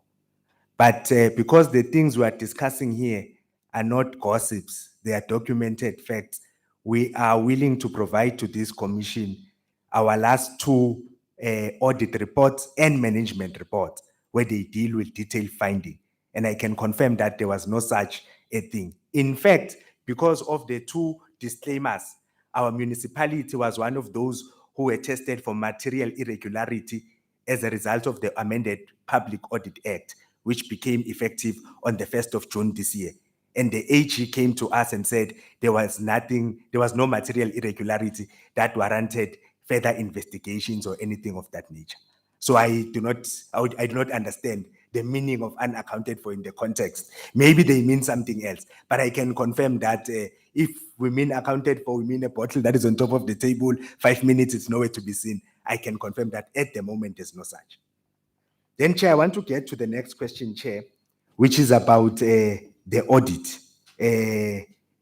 I must not be a prisoner of hope. That is the sentiment of the commissioner. So, Chair, the first thing I want to make a correction on, I said I am hopeful that will improve because the prof has said we must be careful with language. So I did not use the word clean audit because I'll be held accountable for this in future. But I'm hopeful that will improve. But what has happened, as I said, we have attempted to get a credible service provider, and mainly because of the capacity challenges. As I said, the municipality was doing well. If you look at the audit opinions before the disclaimer, we had about 4 unqualified audit opinions, which were very consistent. But overnight, it then went to a disclaimer, and now we're struggling to come out of it. We're also receiving support from provincial treasury. I think yesterday I was in engagement with them. They committed to add some funds which will help us deal with our bank recon on the system, which is one of the issues that contributes to our disclaimer, because we have historic uncleared or unmatched items. So having attended to that, based on the meetings we've had with the AG since they arrived on site, we are still of the view that there is a chance of us improving. But of course, it's like when you write an exam, you can do to the best of your ability, but you'll only know what the mark is when it comes back. Issues of disputing and others are other things, Chair. Chair, in terms of the pace of development and land release, I'm going to leave that question to Mr. Mawela, who deals with those issues and he deals with them very efficiently. In terms of electricity, what challenges do we have of electricity? At the present moment, we do not have major challenges, except the first one is distribution losses, which are mainly because of illegal connections. So, and those you would know are criminal activities, they must happen, you must have people that check around, and then when we pick them up, we disconnect, and then people must pay this reconnection fee. We do also have an issue of theft of cables and transformers. From time to time, people lynch on our cables, and we are attempting to do our best to secure them. But based on the resources that we have, at times we are not able to reach what we want. There was a presentation from Cocta National, which related to maladministration and corruption in the municipality. So, Chair, I know of 2 issues. The first one is a Section 106 report, which was sanctioned, it should have been in 2019, or it was presented to council then. And we are busy implementing the recommendations, and we report on the implementation of those recommendations on a quarterly basis to COCTA. That one was done. They gave the municipality the results. We're reporting on it. At the present moment, there is an investigation by the South African Police Service, but we do not know what the investigation is about, because they just came and requested a number of documents, and that is all. And they come from time to time to take statements. I know Mayor Shevion has been interviewed by the Hawks. I think we were one of the last. They came 2 weeks ago to interview her. So we do not really know what is it that they're investigating, but they did request a number of documents which were relating to a water project, and the other one to a matter which was raised in the Section 106 of fictitious invoices and orders. So those are the 2 issues. So the current one, which is still in motion, is that one of SAPS, but we do not have the full details. The question from the Prof. So, Prof, we are undergoing what we'll commonly call organizational re-engineering. As I said earlier, the burning question that we want to answer is our structure fit for purpose? That's the most important thing. What elements do you want to deal with when you are looking at, is your structure fit for purpose? The first thing is how the organogram structured the correct way, or is it structured in the proper way to respond to the service delivery challenges of the people of Dr. Pixley? The second thing is to say, are the posts now, let's assume that the organogram is structured correctly. Are the warm bodies occupying those posts having the sufficient skills and requisite knowledge and experience to execute the mandate required of local government as per Chapter 7 of the Constitution? Thirdly, we then say, based on the resources that we have, what is it that we can do to make sure that we have a structure that is fit for purpose and we have people at the correct skill and correct experience. We're undergoing that process. So that's why at the present moment, we started with the job evaluation, clarify properly what each of us need to do, deal with the issue of how much we should be paying the people who are doing that. We're then going to discuss, but are these people now fit for what the organogram or the results of the job evaluation say they should be doing? Because others are not. And you would know, I heard the prof when he started, he spoke about how the amalgamations of municipalities happen by the time of transitional council, mixing. So we inherited a lot of things, a lot of people, and things and assets. So some of those people, of course, they had certain job titles, but at the time, but currently they do not meet that skill is not sufficient. For instance, I'll make an example. You had a person who was in the Amersfoort Town Council. That person was they called them an accountant. Fast forward, they've never developed themselves, and then come a time now, that person must still an accountant, but they only have metric. So I'm not saying having metric is a problem, but they might not have the requisite accounting skills. Because some of the problems we had in the audit is basic understanding of accounting principles. These people are trained on the system. They say the system, anything that we receive or comes in as an income, the system takes 14% VAT. Then when we record investments coming in, you're not supposed to take VAT there. But these people, because they do not have the requisite accounting knowledge, they are rather trained how to operate a system. They don't see that. Similarly, you deal with grants. When grants come in, you don't receive that. So those are some of the things that we are trying to deal with and see if are these the correct people. So that is a whole process of organizational re-engineering, but I think it will be done step by step because there's got a huge cost implications. And of course, you would know the labor relation attitude or status in the country. So we're trying to attend to that. 2 week skills transfer. I do not think you captured me properly, Prof. I said there's been skills transfer that has been happening since they started preparing the financial statement. So that has been happening. They've been on site from May. So they've been training these guys. If you say we're doing a reconciliation, what is this reconciliation or what is the best way of doing it in today's systems? If you are saying that you are doing an asset register, what is it that you should look at on a daily basis as a person who prepares and administers the asset register? So that's what we've been dealing with. And then because the company we had contracted does courses in collaboration with the tax enterprise, they said when they teach people how to prepare financial statements or upgrade their understanding of GRAP standards, we then agreed that they will take our employees for a week or 2. In fact, they said it's 2 weeks, where they go to tax, then they now deal with the theory. So I think it will be tying up. This is what we've been saying to you from May, but up to now, while they're still on site. We might not have been calling it GRAP 23, GRAP 24, but in theoretical terms, this is why it is important that it must be done like this. So it's not necessarily 2 weeks. It has been skills transfer that has been happening. I'm not sure whether we can get the results with the May preparation from May to now and ultimately the 2 weeks, but we'll continue to attempt to upgrade them. We also have the FMG grant from National Treasury, which we use for FMP program. State of governance. It was asked twice, but differently. And I said the pace of development will allow Ubab Mawela to lead us. So when you deal with the issue of our state of governance, relatively, we are stable. We're able to have council meetings as required by legislation. We're able to conduct public participation as required by legislation. We're able to ensure that committees sit. We have a mayoral committee that sits, we have a portfolio committee that sits, we have an MPEC that sits as required by legislation. So that's why I would say relatively we are stable. And we have people who are charged with governance that execute their tasks, like the audit committee and its subcommittees. Is there room for improvement? Yes, there is. Because what the legislation prescribes are bare minimum. Ours is to rise above them and do better. If you look at the audit report, which we said we are willing to share, they do raise an issue about those charged with governance and what they could have done to prevent some of the things which found themselves in the audit report. So we are stable, but there is room for improvement. And I think we are working towards that. What is to be done with UIF and W? Chair, I mentioned.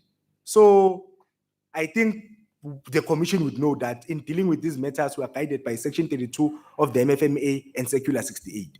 So we are following those steps. And I mentioned that one of the things we've already done is to investigate UIF and W, its root causes, and what happened.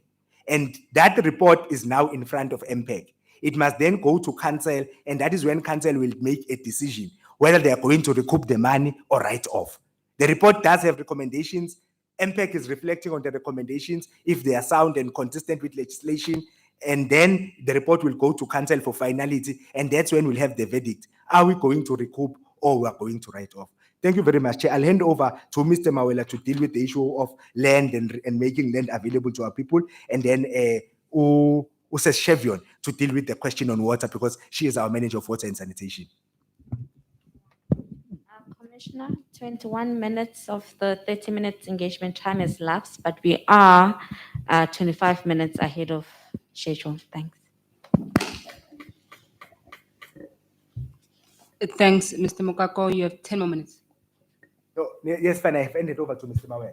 Yes. Thank you very much, Acting MM.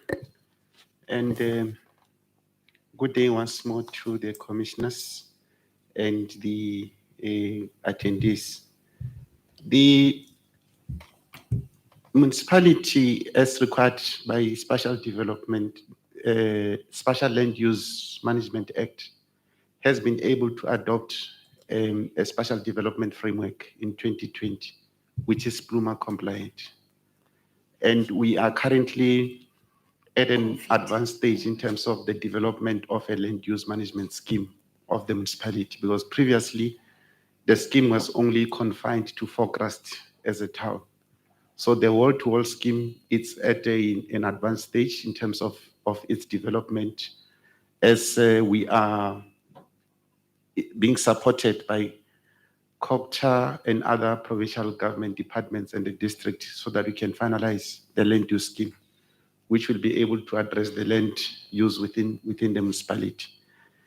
The second aspect is that in terms of land invasion, we do not have a massive land invasion. We are not experiencing massive land invasion because of immediate response if such information is communicated to the municipality, and which it's able to assist us to deal, to avert that type of a situation. But what I must indicate, we have also contained in our IDP, in our special development framework, areas that have already been isolated or identified for human settlement development within the municipality.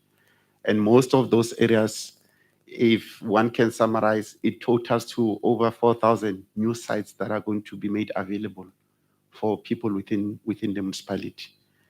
And as I'm indicating, the planning of those areas, the town planning activities, the investigations, studies that are required are already taking place as funded by the Department of Human Settlement in the province. So with that collaboration, we are at an advanced stage. The other issue that I need to indicate is that there are programs that deals with upgrading of informal settlements, because the previous land invasions tend to be obviously not within a planned township or settlement. So the upgrading program, which is also funded through the Department of Human Settlement, has been able to address one of the challenges, because the most areas that were invaded, it's in Vugusaki. And the program of upgrading those informal settlement, it's almost at a final stage. The latest is that the last part of the portion of land that was invaded, the plan is now awaiting a decision of the District Joint Municipal Planning Tribunal, because the municipality opted not to establish its own JMPT. The Municipal Planning Tribunal as required by the Spluma Act, but to join the District Planning Tribunal. So we, on approval of that settlement will then be able to relocate. Currently, the number that has been estimated affected by the new township plan or layout of the area, it's 18 households that will have to be moved to a new area, because they are on a servitude where the bulk water pipeline it's running underground. So that is where there's a major technicality in terms of land use in the area. I should also indicate that the issuing of title deeds, it's continuing, as also supported by the Department of Human Settlement. We recently had the issuing of over 200 title deeds to the communities in Vagerstroom and in Vuguzake, in one ward that we refer to as Ward 1, where the title deeds have been issued to the beneficiaries. The Department of Human Settlement has actually appointed a service provider to continue with the process of tenure upgrading at a number of areas within the municipality.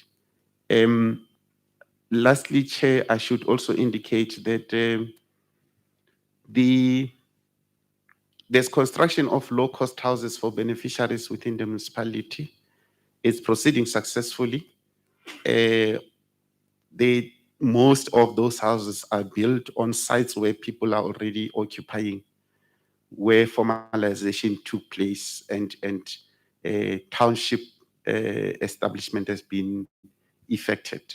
So we having people occupying those accessing those type of low-cost houses, which the construction is effected through the Department of Human Settlement. I think that's the brief we can give in terms of land use.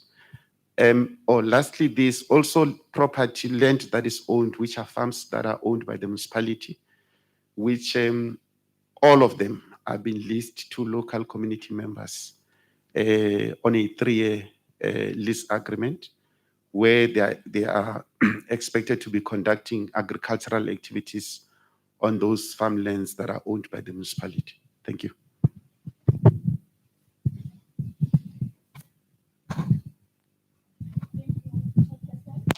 I will respond on the issue of water services development plan.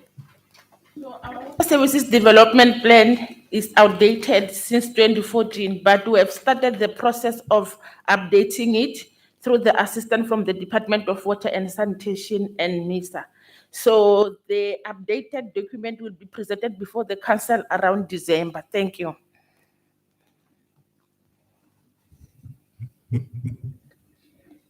Is there any particular reason why this plan hasn't been developed since 2014?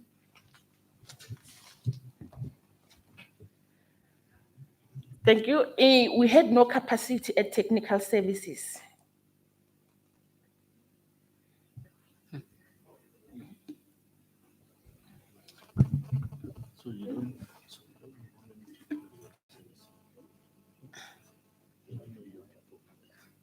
I am rendered speechless almost by that response. I'm going to give over to the provincial manager of the Free State to perhaps speak to that. Acting MM, that can be right. Because that plan, that is, Water Services Act guides you. Go and get advice from your legal people. Section 12, 13, 14, 15 guides you. That is the plan that tells you how many people you have in your jurisdiction that you need to service. Who are you providing services to? Who consumes more? Industries that are consuming more water in your jurisdiction. Where do you need to go? I mean, since 2014, there's been growth, a lot of it. So you saying to Human Rights Commission, we actually don't know how many people we are servicing.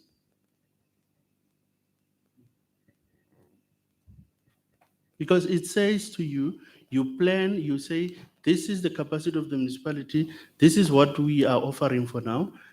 These are areas that we have not been able to provide these services. These are the plans we have. These are interim measures that we are putting in place. So it actually says, it gives the population size and all those details. The details of that plan are listed on the Act itself. If you operate without that document, then it's going to be difficult. It's urgent. Thank you. This is the reason why I was rendered speechless. For 8 years, to operate without this plan for 8 years is like walking in the forest in the dark. And that's what your municipality has been doing effectively. Now, in addition to that, acting MM, you have disputed the figure provided to us, the 120 million provided to us by the AG. The AG was with us on Monday and gave this figure to us under oath. You are disputing this figure under oath as well. I am now going to give over to the provincial manager of Mpumalanga to speak to this issue. Just quickly, PM. Thanks, Chair. Maybe with your permission, can I just walk to the acting MM? I just want to show him where I was reading this from. Absolutely.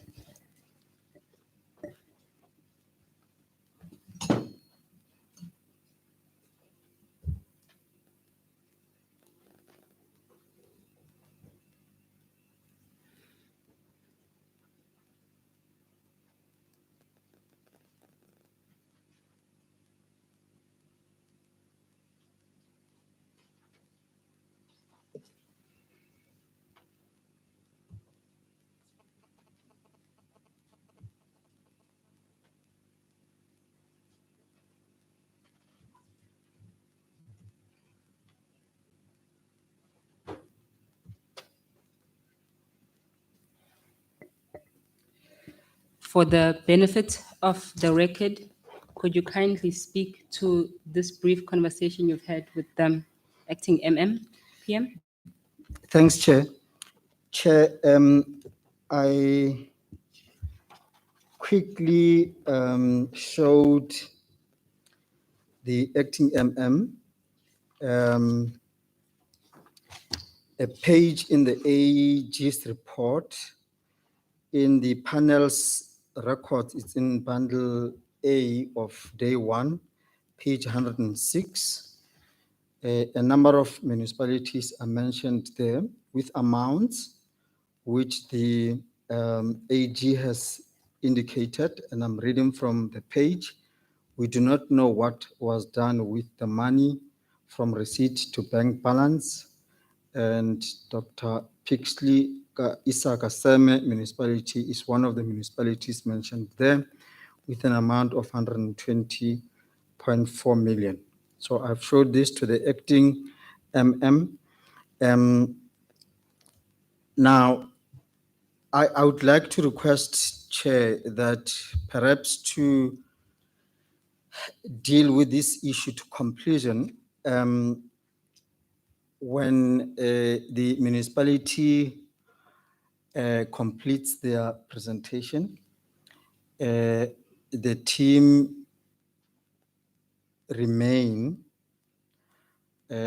so that we can then connect with the AG now and get some clarity in terms of this figure, because either of these versions cannot be right.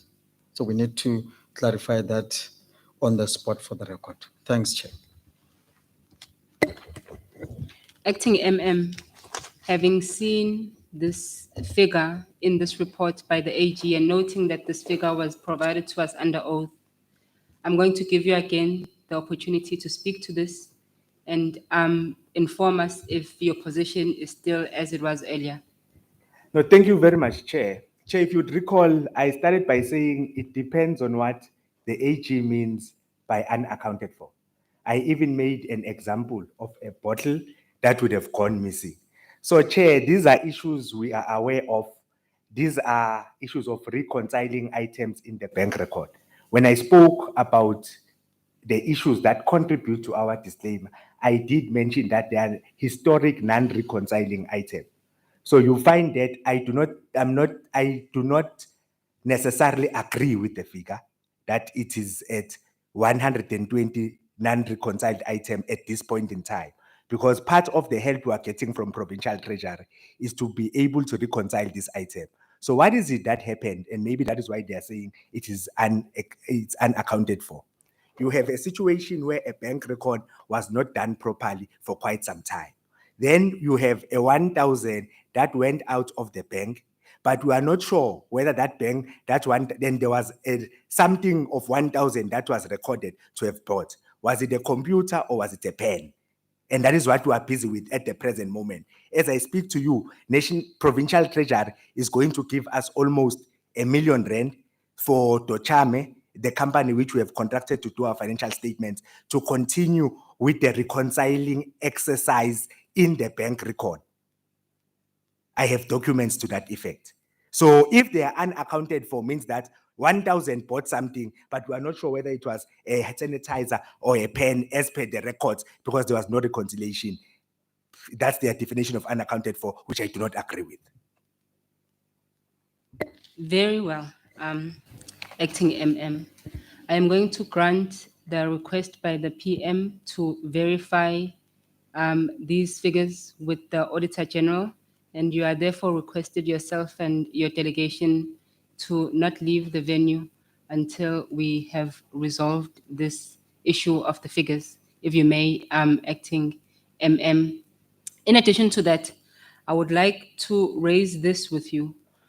On Monday, during our discussion with the Auditor General, we did commit ourselves as the Commission to supporting the work of the AG, particularly in relation to the new amendments to the Auditor General Act.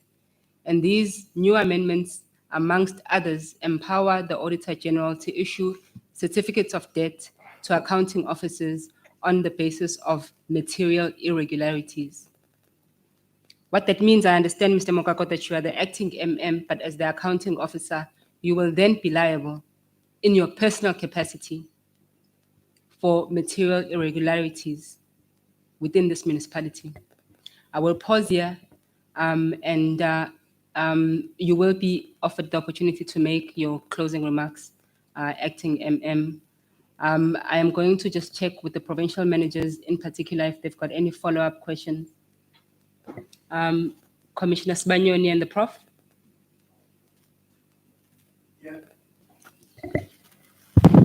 Chair, thank you for the discretionary time allocated. The last presentation, Mr. Mawela, would you be in a position to clarify if your municipality is going to adopt the mixed land use approach in dealing with the land question? And then, of course, what is the municipality's strategy or appetite, as it were, to deal with eradicating apartheid spatial planning tendencies, i.e., certain places are reserved for middle class, upper class, which also attract the issue of race, vis-a-vis certain race is designated in poor areas. And then lastly, the evaluation of your farmlands that you own, the so-called farms, when last was it done? From a monetary point of view. And if so, is there a policy given to the lessees in relation to the handling of these farms? So they can't leave damage, which in turn is transferred as a liability on your part. Thanks, Chair. Acting MM.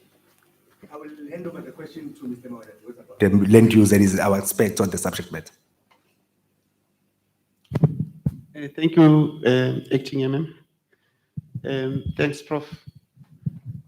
The adoption of the Spatial Development Framework, which is a product of SPLUMA, is meant to ensure that the historical segregation in terms of space is addressed. It encourages development to be non-racial by ensuring that it points at areas that have to be developed irrespective of the race and the location. So council has adopted that SDF, which is Pluma compliant. That's the first part. We also have a Spluma bylaw, which has also been gazetted as such. The bylaw provides the processes in terms of handling of land within the municipal area. So the application or the implementation of land use within the municipal area is also confined to the requirements of the bylaw. I indicated, Prof, that we are currently at 80% in terms of preparation of the land use scheme, which has to be Spluma compliant. We are actually at the final consultation phase. The land use scheme is to introduce the implementation of a wall-to-wall approach in the municipality. So the scheme will be addressing those historical challenges also, Prof, because as I indicated, the current scheme was only confined to Forecast Town, which was Forecast Town Council of that time. So now we have the scheme that is addressing all areas, the landscape within the municipal area. So we are approaching it from that policy perspective. The other thing I need to bring to the attention of the Commission is that we have developed a housing chapter,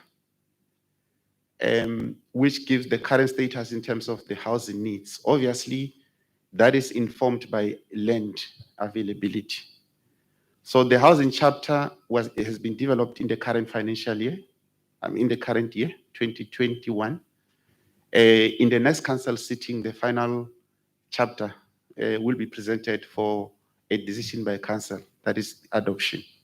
So the chapter is meant to ensure that provision of houses within the area, it's addressing the history, it's also creating the future in terms of what type of space occupation by the community within the area that we have to be seeing in the municipality, which also addresses people who have been residing in shacks within the municipal area where there should be an intervention and support, especially for the needy who cannot be able to afford permanent buildings for themselves.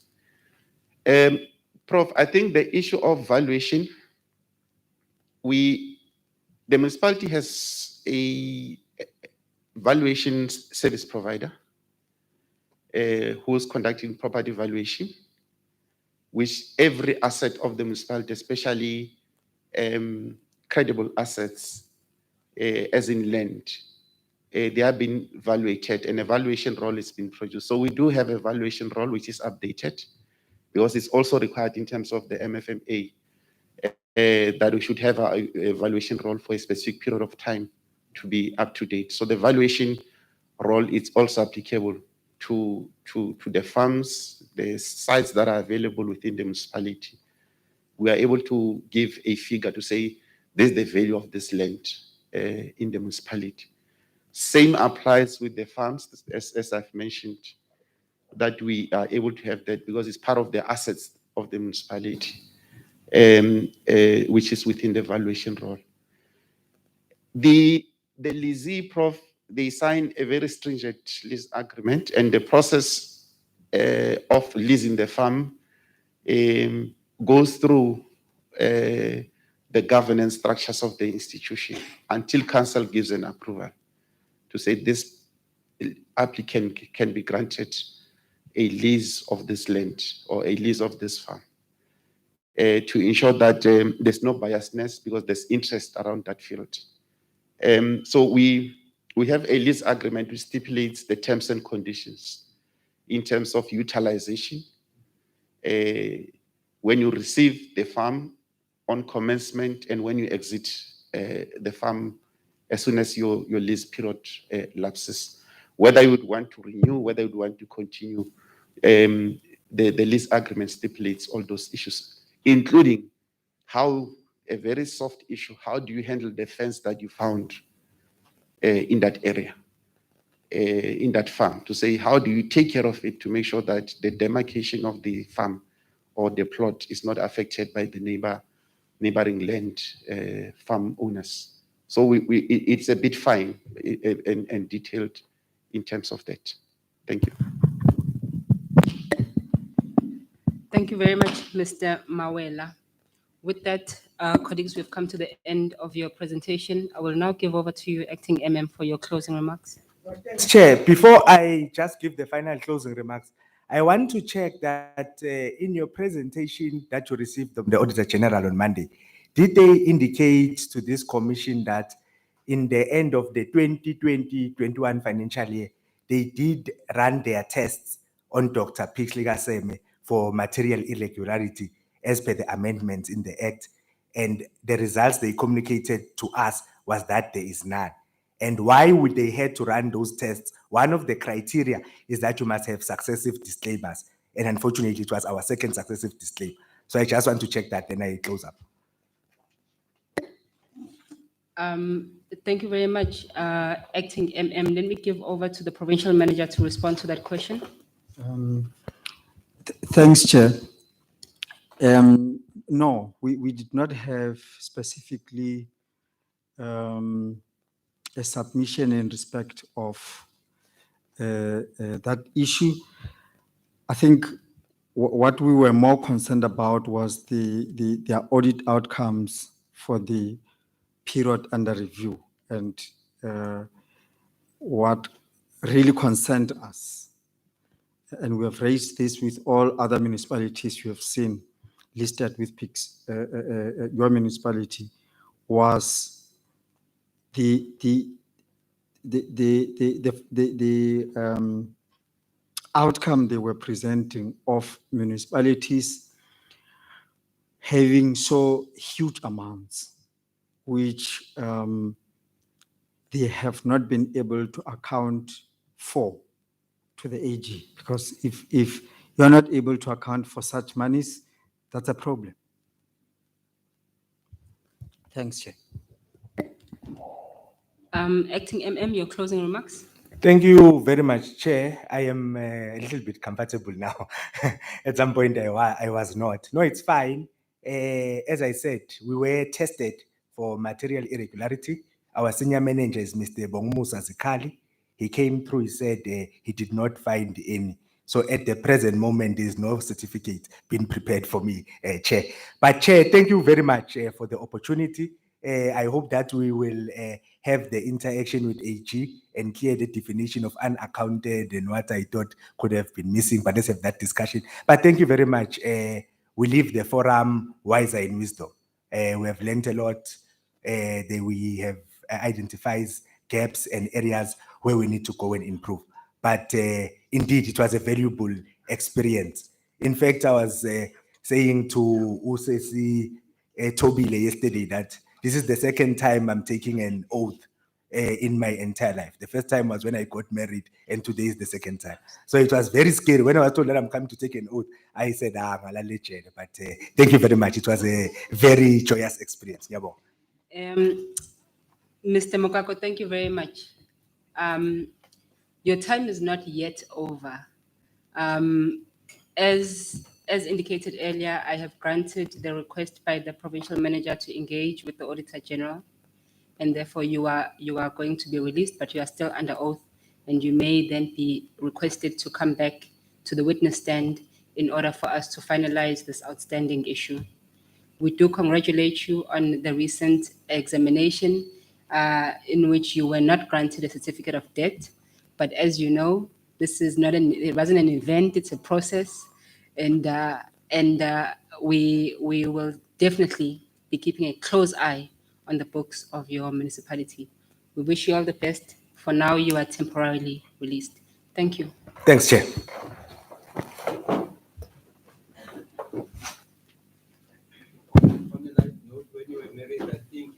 An affirmation, it was an oath.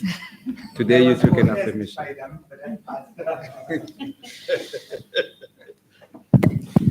The time is now 11:36. We have one more presentation before we take lunch, but I'm going to request that we take a break. Prior to that, I think Commissioner Sbanyoni wanted No, no, A Human break. Rights Commission was saying I must call them quickly. So thank you for the break. We are going to take a break and return at 11:45. Thank you.